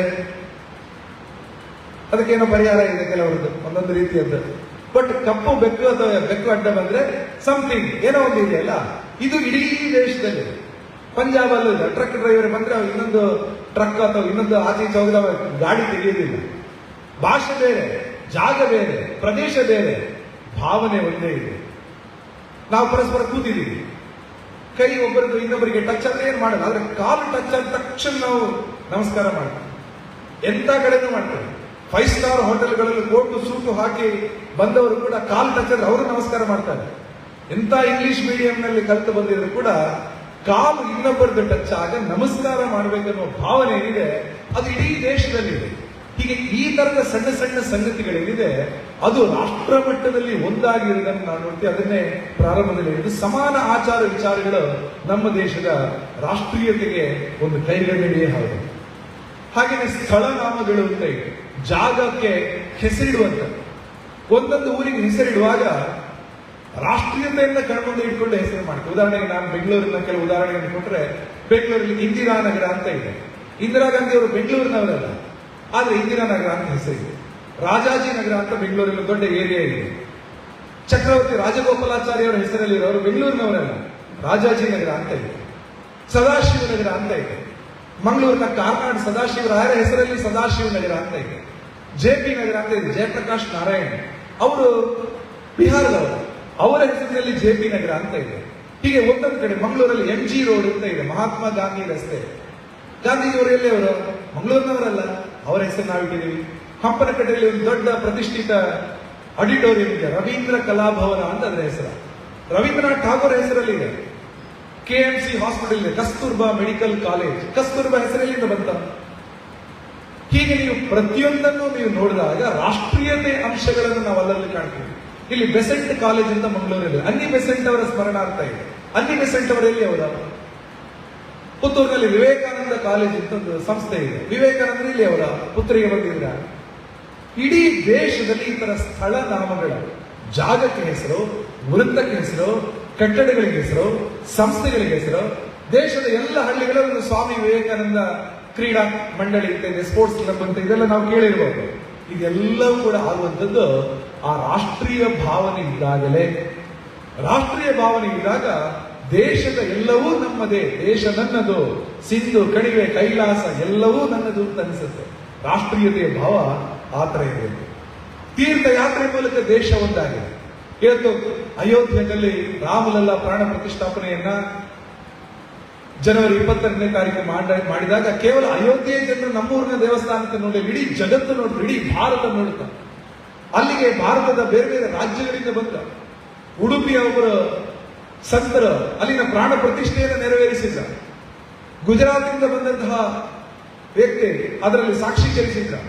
ದೇಶದ 15 ಸಮುದಾಯಗಳಿಂದ ಬಂದಂತಹ ವ್ಯಕ್ತಿಗಳು ರಾಮನ ಮುಂದೆ ಕೂತು ಆ ಘಟನೆಯನ್ನ, ರಾಮನ ನೇರ ಮುಂದೆ ಕೂತಲಿಕ್ಕೆ 15 ಸಮುದಾಯಗಳಿಂದ ಆರಿಸಿ ಜನರನ್ನ ತಂದಿದ್ರ. ಹೀಗೆ ಅಲ್ಲಿನ ರಾಮ ಅಯೋಧ್ಯೆಯನ್ನು, ಅಲ್ಲಿದ್ದಂತಹ ಅರ್ಚಕರು, ಅಲ್ಲಿದ್ದಂತಹ ವ್ಯಕ್ತಿಗಳು, ಅಲ್ಲಿ ನೆರೆದಿದ್ದವರು ಯಾರು? ಇಡೀ ದೇಶದಲ್ಲಿ ಒಟ್ಟಾಗಿ ಕಾಶಿ ವಿಶ್ವನಾಥನ ದರ್ಶನಕ್ಕೆ ಇಡೀ ದೇಶದಿಂದ ಬರ್ತಾರೆ. ನೇಪಾಳದ ಪಶುಪತಿನಾಥನ ದರ್ಶನಕ್ಕೆ ಇಡೀ ದೇಶಕ್ಕೆ ಹೋಗ್ತಾರೆ. ಅಲ್ಲಿನ ಅರ್ಚಕರು ಮತ್ತು ಅಲ್ಲಿನ ಅನೇಕ ವ್ಯವಸ್ಥೆಗಳಿಂದ ದಕ್ಷಿಣ ಕನ್ನಡ ಉಡುಪಿಯಿಂದ ಅನೇಕ ಕುಟುಂಬಗಳಿಂದ ಹೋಗ್ತಾ ಇದ್ದಾರೆ. ಹೀಗೆ ತೀರ್ಥ ಯಾತ್ರೆ ಎನ್ನುವಂಥದ್ದು ಇಡೀ ದೇಶವನ್ನು ಜೋಡಿಸುತ್ತೆ. ರಾಮೇಶ್ವರಂಗೆ ಉತ್ತರ ಭಾರತದಿಂದ ಬಂದು ಪೂಜೆ ಮಾಡ್ತಾರೆ, ಉತ್ತರದ ಕಾಶಿಗೆ ದಕ್ಷಿಣದಿಂದ ಹೋಗ್ತಾರೆ. ಪ್ರತಿ 12 ವರ್ಷಕ್ಕೊಮ್ಮೆ 4 ಕಡೆ ಕುಂಭಮೇಳ ಆದಾಗ ಪ್ರಯಾಗ್, ಹರಿದ್ವಾರ್, ಉಜ್ಜೈನ್, ನಾಸಿಕ್ ಎಲ್ಲ ಕಡೆ ಕುಂಭಮೇಳ ಆದಾಗ ಆ ಕುಂಭಮೇಳಕ್ಕೆ ಅಲ್ಲಿನ ಸ್ಥಳೀಯರು ಮಾತ್ರ ಬರಲ್ಲ, ಇಡೀ ದೇಶವಾಸಿಗಳು ಬರ್ತಾರೆ. ಪ್ರಯಾಗದ ಕುಂಭಮೇಳಕ್ಕೆ 20 ಕೋಟಿ ಮಂದಿ ಬಂದಿದ್ದಾರೆ. ಪ್ರಯಾಗದಲ್ಲಿ 20 ಕೋಟಿ ಜನಸಂಖ್ಯೆ ಇಲ್ಲ. ಎಲ್ಲಿಂದ ಬಂದರು? ಇಡೀ ದೇಶದಿಂದ ಬಂದರು. ಹೀಗೆ ತೀರ್ಥ ಯಾತ್ರೆ ನಮ್ಮನ್ನು ಒಟ್ಟು ಸೇರಿಸುವಂಥದ್ದು. ದೇಶದ ಸೈನ್ಯ ನಮ್ಮನ್ನು ಒಟ್ಟು ಸೇರಿದೆ. ಸೈನ್ಯದ ಒಳಗಡೆ ಸಣ್ಣ ಸಣ್ಣ ರೆಜಿಮೆಂಟ್ಗಳು ಅಂತ ಇದ್ದಾವೆ. ಕೂರ್ಗ್ ರೆಜಿಮೆಂಟ್ ಇದೆ, ಅಸ್ಸಾಂ ರೈಫಲ್ಸ್ ಅಂತ ಇದೆ. ಅವರ ಶಾರೀರಿಕ ಫಿಟ್ನೆಸ್ಗಳು, ಕ್ಷಮತೆಗಳು, ಅವರು ಓಡುವ ವೇಗ, ಅವರ ಕೆಲವೊಂದು ಪದ್ಧತಿಗಳು ಬೇರೆ ಬೇರೆ ಇದೆ. ಆದ್ರೆ ಅವರು ಕೆಲಸ ಮಾಡುವಾಗ ಒಟ್ಟಾಗಿ ಒಂದಾಗಿ ಭಾರತೀಯ ಸೈನ್ಯ ಅಂತಲೇ ಅವರು ಕೆಲಸ ಮಾಡುತ್ತಾರೆ.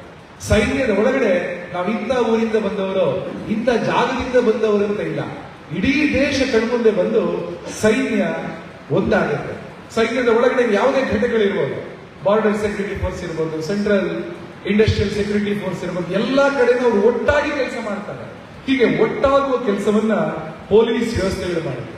ಕೊನೆಯದಾಗಿ ನಮ್ಮ ದೇಶದ ಸಂವಿಧಾನ, ಈ ದೇಶದ ಸಮಗ್ರ ಏಕತೆಯನ್ನ, ಅಖಂಡತೆಯನ್ನ ಕಾಪಾಡತಕ್ಕಂಥ ಸಂವಿಧಾನದ ವ್ಯವಸ್ಥೆ ಇದೆ, ಅದನ್ನ ನಾವು ಕಾಪಾಡಬೇಕಾಗುತ್ತೆ. ಸಂವಿಧಾನದಲ್ಲಿ ಎಲ್ಲ ಪ್ರಾದೇಶಿಕ ಅಂಶಗಳನ್ನ ಗಮನಕ್ಕೆ ತಂದು ಪ್ರಾದೇಶಿಕತೆ ಜೊತೆಗಿನ ರಾಷ್ಟ್ರೀಯತೆಯನ್ನು ಕೂಡ ಎತ್ತಿ ಎತ್ತಿ ಹೇಳ್ತಾರೆ. ಅದಕ್ಕೆ ಬೇಕಾದ ಅಂಶಗಳನ್ನು ಪಾಲಿಸಲಿಕ್ಕೆ ಕರೆ ಕೊಡ್ತಾರೆ. ಆದ್ರೆ ಎಂಬ್ಲೆಮ್ ಅಲ್ಲಿ ಹೇಳ್ತಾರೆ, ವಿ ವಾಂಟ್ ಈಕ್ವಾಲಿಟಿ, ಸಮಾನತೆ ಬೇಕು, ಜಸ್ಟಿಸ್, ನ್ಯಾಯ ಬೇಕು, ಲಿಬರ್ಟಿ, ಸ್ವಾತಂತ್ರ್ಯ ಬೇಕು, ಹಾಗೇನೆ ಫ್ರಾಟರ್ನಿಟಿ, ಭ್ರಾತೃತ್ವ ಬೇಕು. ಭ್ರಾತೃತ್ವ ಅಂದಾಗ ಒಂದು ಸಾಲನ್ನ ಎಲ್ಲ ಮಕ್ಕಳಿಗೆ ಹೇಳ್ಕೊಡ್ತೀವಿ, ಭಾರತೀಯರೆಲ್ಲರೂ ನನ್ನ ಸಹೋದರ ಸಹೋದರಿಯರು, all Indians are my brothers and sisters. ಈ ಮಾತನ್ನ ಭಾರತದ ಪ್ರತಿ ಶಾಲೆಯಲ್ಲೂ ಹೇಳ್ಕೊಡ್ತಾರೆ. ಯಾಕೆ? ಸಂವಿಧಾನ ಹೇಳ್ಕೊಟ್ಟಂತಹ ಮಾತೇನಿದೆ, ತಲೆ ತಲಾಂತರದಿಂದ ನಾವು ಈ ನೆಲವನ್ನ ಮಾತೃಭೂಮಿ ಅಂತ ಕಾಪಾಡಿಕೊಂಡು ಭಾರತ ಮಾತೆ ಅಂತ ನಾವೇನು ಹೇಳ್ತಾ ಇದ್ವಿ. ಮಾತೆ ಅಂದ್ರೆ ಯಾರು? ತಾಯಿ. ಭಾರತ ಮಾತೆ ನಮಗೆಲ್ಲರಿಗೂ ತಾಯಿ. ಆದ್ರೆ ನಮ್ಮೆಲ್ಲರ ಸಂಬಂಧ ಏನು? ತಾಯಿಯ ಮಕ್ಕಳು ನಾವು. ಒಂದು ತಾಯಿಯ ಮಕ್ಕಳನ್ನು ಏನಂತ ಕರಿತೀವಿ? ಸಹೋದರರು, ಸಹೋದರಿಯರು. ನಾವೆಲ್ಲರೂ ಆ ಭಾವದಿಂದ ಕೆಲಸ ಮಾಡುವಾಗ ಪ್ರಾದೇಶಿಕತೆಯ ಸಂಕುಚಿತ ಮನೋಭಾವ ಕಡಿಮೆಯಾಗಿ ರಾಷ್ಟ್ರೀಯತೆಯ ವಿಶಾಲ ಮನೋಭಾವ ನಮ್ಮ ಕಣ್ಮುಂದೆ ಬರುತ್ತೆ.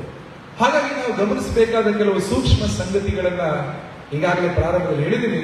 ಹೊಸ ತಲೆಮಾರಿನ ನೆರೆಟಿವ್ಗಳು, ಕಥನಗಳನ್ನ ನಾವು ಬಹಳ ಎಚ್ಚರಿಕೆಯಿಂದ ಗಮನಿಸಬೇಕು. ದೇಶವನ್ನು ಒಡೆಯತಕ್ಕಂಥ ಅನೇಕ ಮಾತುಕತೆಗಳು ಅಲ್ಲಲ್ಲಿ ನಡೀತಾ ಇದೆ.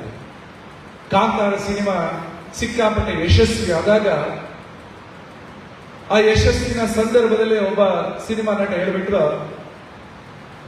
ಮೂಲ ನಿವಾಸಿಗಳು ಬೇರೆ, ಭಾರತೀಯ ಬೇರೆ ಸಮಾಜಗಳು, ಅವರು ಹಿಂದೂಗಳು ಶಬ್ದ ಬಳಸಿದ್ರು, ಬೇರೆ ಬೇರೆ ವ್ಯಕ್ತಿಗಳು ಅವರು ಬೇರೆ ಅಂತ ಹೇಳ್ಬೇಕು. ಅವರೆಲ್ಲ ಹೊರಗಡೆಯಿಂದ ಬಂದವರು. ಪ್ರತ್ಯೇಕವಾದವರು ನಾವೆಲ್ಲ ಒಟ್ಟಿಗೆ ಜೀವಿಸ್ತಾ ಇರುವಾಗ, ಒಂದಾಗಿರುವಾಗ ವಿಘಟನೆಯ ಬಿರುಕಿನ ಮಾತುಗಳನ್ನು ಅಲ್ಲೆಲ್ಲ ಹೇಳ್ತಾರೆ. ದಕ್ಷಿಣ ಭಾರತ, ಉತ್ತರ ಭಾರತ ಬೇರೆ ಅಂತ ಕಟಿಂಗ್ ದ ಸೌತ್ ಒಂದು ದೊಡ್ಡ ಕಾರ್ಯಕ್ರಮ ಕಳೆದ ವರ್ಷ ಒಬ್ಬರು ಮುಖ್ಯಮಂತ್ರಿಯ ಉಪಸ್ಥಿತಿಯಲ್ಲೇ ನಡೆಯಿತು. ದಕ್ಷಿಣ ಭಾರತ ದೊಡ್ಡ ದುಃಖಕರ ಸನ್ನಿವೇಶ. ನಾವು ಯಾವ ಫೆಡರಲ್ ವ್ಯವಸ್ಥೆಯನ್ನ ಅಂಗೀಕರಿಸಿದ್ದೀವಿ, ರಾಜ್ಯ ಸರ್ಕಾರಗಳಿರುತ್ತೆ, ರಾಜ್ಯ ಸರ್ಕಾರಗಳು ಮತ್ತು ಕೇಂದ್ರ ಸರ್ಕಾರಗಳು, ಅಲ್ಲಿ ಲೋಕಸಭಾ ರಾಜ್ಯಸಭೆಯ ವ್ಯವಸ್ಥೆಗಳು, ರಾಜ್ಯದಲ್ಲಿ ರಾಜ್ಯ ಸರ್ಕಾರ, ಒಳಗಡೆಯ ಅನೇಕ ಆಡಳಿತ ವ್ಯವಸ್ಥೆಗಳು ಸೇರ್ಕೊಂಡಾಗ ಒಂದು ಸಂಬಂಧಗಳು, ಅನೇಕ ವ್ಯವಸ್ಥೆಗಳ ಕೇಂದ್ರದಿಂದ ನಡೆಯುತ್ತೆ. ರೈಲ್ವೇಸ್, ಏರ್ಪೋರ್ಟ್ಗಳು, ಡಿಫೆನ್ಸ್, ಇದೆಲ್ಲವೂ ಕೂಡ ಹೆಚ್ಚಿನದು ಕೇಂದ್ರ ಸರ್ಕಾರ ಮಾಡಿದ್ರೆ, ಆರೋಗ್ಯ, ಲಾ ಅಂಡ್ ಆರ್ಡರ್ ಎಲ್ಲವೂ ಕೂಡ ರಾಜ್ಯ ಸರ್ಕಾರ ನೋಡಿಕೊಳ್ಳುತ್ತೆ. ಕೇಂದ್ರ ಮತ್ತು ರಾಜ್ಯ ಒಟ್ಟಿಗೆ ಇರ್ತಕ್ಕಂಥ ಒಂದು ಸಂಲಗ್ನ ವ್ಯವಸ್ಥೆಯಲ್ಲಿ ನಾವಿರುವಾಗ, ಆ ವ್ಯವಸ್ಥೆಯನ್ನ ರೂಪೀಕರಣ ಮಾಡಿದ ಅನೇಕ ಮಂದಿಗಳು ನಮ್ಮಲ್ಲಿರುವಾಗ ಅದರ ವಿರುದ್ಧವೇ ಮಾತಾಡಿ ದೇಶ ನಮ್ಮದಲ್ಲ, ನಾವಿಷ್ಟೇ ಅಂತ ಯೋಚನೆ ಮಾಡ್ತಕ್ಕಂಥದ್ದು ನಮ್ಮ ದೇಶದ ಒಳಗಡೆ ನಡೀತಕ್ಕಂಥ ದೊಡ್ಡ ವಿಪರ್ಯಾಸದ ಸಂಗತಿ ಅವರು. ಈ ಹಿಂದೆ ಭಾರತ ಒಂದು ದೇಶ ಅಲ್ಲ ಅಂತ ಹೇಳ್ತಾ ಇದ್ದವರು ಬ್ರಿಟಿಷರು. ಒಂದು ರಾಷ್ಟ್ರ ಅಲ್ಲ, ನಾವು ಸೇರಿಸಿದಿಂದ ಅವರು ಹೇಳ್ತಾ ಇದ್ದಾರೆ. ಅವರು ಭಾರತಕ್ಕೆ ಬಂದಾಗ ನಮ್ಮ ದೇಶದ ಒಟ್ಟು ವ್ಯವಸ್ಥೆ ಅವರಿಗೆ ಗೊತ್ತಿರಲಿಲ್ಲ. ಅವರು ಬಂದಾಗ ಭಾರತದಲ್ಲಿ ಬೇರೆ ಬೇರೆ ಕಡೆ ಬೇರೆ ಬೇರೆ ವ್ಯಕ್ತಿಗಳನ್ನು ಕಂಡರು. ಅಸ್ಸಾಮಿಗೆ ಹೋದಾಗ ಒಂದು ಕಡೆ ಇದ್ದಾರೆ, ಉತ್ತರ ಪ್ರದೇಶಕ್ಕೆ ಹೋದಾಗ ಒಂದು ರೀತಿಯಲ್ಲಿ ಅವರ ವ್ಯವಹಾರ ಇದೆ, ದಕ್ಷಿಣಕ್ಕೆ ಬಂದಾಗ ಕೇರಳದವರ ಶೈಲಿ ಬೇರೆ, ತಮಿಳುನಾಡಿನ ಶೈಲಿ ಬೇರೆ, ಮಹಾರಾಷ್ಟ್ರದ ಊಟ ಪದ್ಧತಿಗಳು ಎಲ್ಲವೂ ಬೇರೆ. ಅವರು ಅಂದ್ಕೊಂಡ್ಬಿಟ್ಟು ನಾವು ಒಂದು ದೇಶಕ್ಕೆ ಬಂದಿಲ್ಲ, 10 ದೇಶಗಳ ಅಕ್ಕಪಕ್ಕ ಇರುವಂತದ್ದು ಬಂದಿದೆ, ಅವರನ್ನ ಒಟ್ಟು ಸೇರಿ ನಾವು ದೇಶ ಮಾಡಿದ್ವಿ, ಭಾರತ ಒಂದು ರಾಷ್ಟ್ರ ಅಲ್ಲ ಅನ್ನೋದು ಬ್ರಿಟಿಷರ ತರ್ಕ. ಇವತ್ತು ಆ ಬ್ರಿಟಿಷರ ತರ್ಕವನ್ನ ಪುರಸ್ಕರಿಸುವಂತಹ ನಮ್ಮ ಕೆಲವು ಬುದ್ಧಿಜೀವಿಗಳು, ವಿಚಾರವಾದಿಗಳು ತುಂಬಿಕೊಂಡು ಭಾರತವನ್ನ ವೈಚಾರಿಕವಾಗಿ ಒಡೆಯತಕ್ಕಂಥ ಕೆಲಸವನ್ನು ಮಾಡ್ತಾ ಇದ್ದಾರೆ. ಹಾಗಂತ ಅವರು ಹೇಳಿದ ತಕ್ಷಣ ಒಡೆಯುತ್ತೆ ಅಂತ ಖಂಡಿತ ಅಲ್ಲ. ಆದ್ರೆ ಆ ಪ್ರಯತ್ನಗಳಿಗೆ ನಾವು ಎಚ್ಚರಿಕೆಯಿಂದ ಇರಬೇಕು. ನಮ್ಮ ಯುವ ಪೀಳಿಗೆಗೆ ರಾಷ್ಟ್ರೀಯತೆಯ ಭಾವವನ್ನು ಗಮನಿಸ್ಕೊಳ್ಬೇಕು. ನಾವೆಷ್ಟು ಪ್ರಾದೇಶಿಕವಾಗಿದ್ದೀವೋ ಅಷ್ಟೇ ರಾಷ್ಟ್ರೀಯರಾಗಿದ್ದೀವಿ. ನಾವು ಹೇಗೆ ಮಂಗಳೂರಂತೂ ಬಹುಭಾಷೆಯ ಸಂಗಮ ಜಾಗ. ಇಲ್ಲಿ ನಾವು ತುಳು ಮಾತಾಡ್ತೀವಿ, ಕೊಂಕಣಿ ಇದೆ, ಕನ್ನಡ ಇದೆ, ತಮಿಳು ಮಾತಾಡೋರು ಇದ್ದಾರೆ, ತೆಲುಗು ಮಾತಾಡೋರು ಇದ್ದಾರೆ, ಬ್ಯಾರಿ ಭಾಷೆ ಮಾತಾಡೋರು ಇದ್ದಾರೆ, ಮರಾಠಿ ಮಾತಾಡುವವರು ಇದ್ದಾರೆ, ಕರಾಡ ಭಾಷೆ ಮಾಡ್ತಾರೆ, ಹವ್ಯಕ ಭಾಷೆ ಕನ್ನಡದ ಇನ್ನೊಂದು ಮಾತಾಡೋರು ಇದ್ದಾರೆ, ಕುಂದಾಪುರ ಕನ್ನಡವನ್ನು ಮಾತಾಡೋರು ಇದ್ದಾರೆ, ಕರ್ನಾಟಕದ ಬೇರೆ ಪ್ರದೇಶದವರು ಮಂಗಳೂರಲ್ಲಿ ಇದ್ದಾರೆ. ಮಂಗಳೂರಲ್ಲಿ ಸುಮಾರು 10ಕ್ಕಿಂತಲೂ ಹೆಚ್ಚು ಭಾಷೆಗಳು ಪ್ರತಿದಿನ ಮಾತನಾಡಲ್ಪಡ್ತವೆ. ಆದ್ರೂ ಕೂಡ ಮಂಗಳೂರಲ್ಲಿ ಭಾಷೆ ಕಾರಣಕ್ಕೆ ಜಗಳ ಆಗೋದಿದೆಯಾ? ಭಾಷಾ ಸಾಮರಸ್ಯಕ್ಕೆ ಮಂಗಳೂರಿಗಿಂತ ದೊಡ್ಡ ಉದಾಹರಣೆ ಯಾವುದಿದೆ? ಎಂತ ಸಾಮರಸ್ಯದಲ್ಲಿ ನಾವು ಬದುಕ್ತಾ ಇದ್ದೀವಿ. ಆದ್ರೆ ಈ ಸಾಮರಸ್ಯ, ಈ ಸಹಬಾಳ್ವೆ, ಈ ಕೋ ಎಕ್ಸಿಸ್ಟೆನ್ಸ್ ಎಲ್ಲ ಕಡೆ ಇದೆಯಾ ಅಂತ ಹೇಳಿದ್ರೆ ಖಂಡಿತ ಇದೆ. ಇನ್ನೊಂದು ಭಾಷೆಯ ಬೋರ್ಡ್ ಕಂಡ ತಕ್ಷಣ ಕಲ್ಲು ಬಿಸಾಕ್ತಾ ಇದ್ದಾರೆ. ಇನ್ನೊಂದು ಭಾಷೆಯ ಅಂಗಡಿ ತಂದ ತಕ್ಷಣ ಅಂಗಡಿಯ ಶೆಟ್ರನ್ನು ಎಳಿತಕ್ಕಂಥ ನಾವು ಟಿವಿಯಲ್ಲಿ ಇತ್ತೀಚೆಗೆ ನೋಡಿರುವಾಗ, ಇನ್ನೊಂದು ಭಾಷೆಯನ್ನ ಅನ್ಯ ಅಂತ ಹೇಳ್ತಕ್ಕಂಥ ಭಾವನೆ ತುಂಬಾ ಹಿಂದೆ ಪತ್ರಿಕೆಗಳಲ್ಲಿ ಆತರ ಬರೀತಾ ಇದೆ. ಬೇರೆ ಒಂದು ಶುಕ್ರವಾರ ದಿನ ಸಿನಿಮಾ ಬಿಡುಗಡೆ ಆಗುವಾಗ ಒಂದು ತಮಿಳು ಸಿನಿಮಾ ಬಿಡುಗಡೆ ಆದ್ರೆ ಅನ್ಯ ಭಾಷಾ ಸಿನಿಮಾ ಬಿಡುಗಡೆ, ಅಲ್ಲಿನ ಒಬ್ಬ ನಟ ನಟಿ ಬಂದ್ರೆ ಅನ್ಯ ಭಾಷಾ ನಟಿ, ಅನ್ಯ ಭಾಷಾ ನಟ ಅಥವಾ ಪರಭಾಷಾ ನಟಿ, ಪರಭಾಷಾ ನಟ ಅಂತ ಬರೀತಾ ಇದೆ. ಕುವೆಂಪು ಅವರು ಹೇಳ್ತಾರೆ, ಚಂದ್ರಶೇಖರ ಬಂಡಾರಿ ಅವರು ಹೇಳ್ತಾ ಇದ್ರು, ಅದನ್ನು ಅನ್ಯ ಪರ ಅಂತ ನೋಡಬಾರ್ದು, ಅದನ್ನ ಸಹ ಅಂತ ಕರೀಬೇಕು. ಸಹ ಅಂದ್ರೆ ಜೊತೆಗಿರುವ, ಸಹ ಭಾಷೆ, ಸಹೋದರ ಭಾಷೆ, ಜೊತೆಗಿರುವ ಭಾಷೆ. ಅದು ನೋಡಿದಾಗ ಆ ರೀತಿಯ ವ್ಯತ್ಯಾಸಗಳೇನು ಕಾಣೋದಿಲ್ಲ. ಹೀಗಾಗಿ ಪ್ರಾದೇಶಿಕತೆ ರಾಷ್ಟ್ರೀಯತೆ ಅಂದಾಗ ಮೊದಲು ಸಂಕುಚಿತತೆಯನ್ನು ಬಿಟ್ಟು ವಿಶಾಲವಾಗಿ ನೋಡಬೇಕು. ದೇಶ ಕಣ್ಮುಂದೆ ಬರಬೇಕು. ದೇಶ ಕಣ್ಮುಂದೆ ಬಂದಾಗ ದೇಶದ ಬಗ್ಗೆ ನಮ್ಮ ಗಮನ, ಅಷ್ಟೇನೆ ಪ್ರದೇಶದ ಬಗ್ಗೆ ನಮ್ಮ ಗಮನ. ನಾವೆಷ್ಟು ಕನ್ನಡ ಮಾತಾಡ್ತೀವಿ ಅಷ್ಟು ಕನ್ನಡ ಮಾತಾಡ್ತಾ ಭಾರತವನ್ನು ಮಾಡಬೇಕು. ನಮ್ಮ ಭಾರತ ಎಲ್ಲಿದೆ? ನಮ್ಮ ಭಾರತ ದೆಹಲಿಯಲ್ಲಿಲ್ಲ, ನಮ್ಮ ಭಾರತ ಎಲ್ಲೋ ಕಾಶ್ಮೀರದಲ್ಲಿಲ್ಲ. ನಾವು ಎಲ್ಲಿ ನಿಂತಿದ್ದೀವಿ ಅದೇ ನಮ್ಮ ಭಾರತ.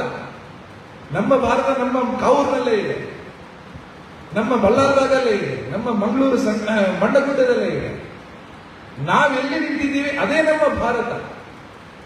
ಆ ಭಾವನೆ ನಮ್ಮ ಮಕ್ಕಳಲ್ಲಿ ಬರಬೇಕಲ್ಲ. ಹಾಗಾಗಿ ಪ್ರಾದೇಶಿಕ ಅಂಶಗಳು ನಮಗೆ ಬೇಕು, ರಾಷ್ಟ್ರೀಯ ಅಂಶಗಳು ಬೇಕು. ಆ ಎರಡನ್ನು ಸಮತೋಲನದಿಂದ ಕಾಪಾಡ್ತಾ ಒಂದಕ್ಕೊಂದು ವಿರುದ್ಧವನ್ನ ಯೋಚನೆ ಮಾಡದೆ ಎರಡೂ ಪರಸ್ಪರ ಪೂರಕ, ಒಂದಕ್ಕೊಂದು ಸಂಬಂಧ ಹೊಂದಿರುವಂಥದ್ದು. ಈ ಅಂಶವನ್ನ ನಮ್ಮ ಯುವ ಪೀಳಿಗೆ ಮುಂದೆ ತರಬೇಕಾದದ್ದು ಅವಶ್ಯಕತೆ ಅನ್ನೋದರ ಬಗ್ಗೆ ಮಂಥನ ವೈಚಾರಿಕ ವೇದಿಕೆಯಿಂದ ಈ ವಿಷಯವನ್ನು ಆಯೋಜನೆ ಮಾಡಿದ್ದಾರೆ. ನಮಸ್ಕಾರ.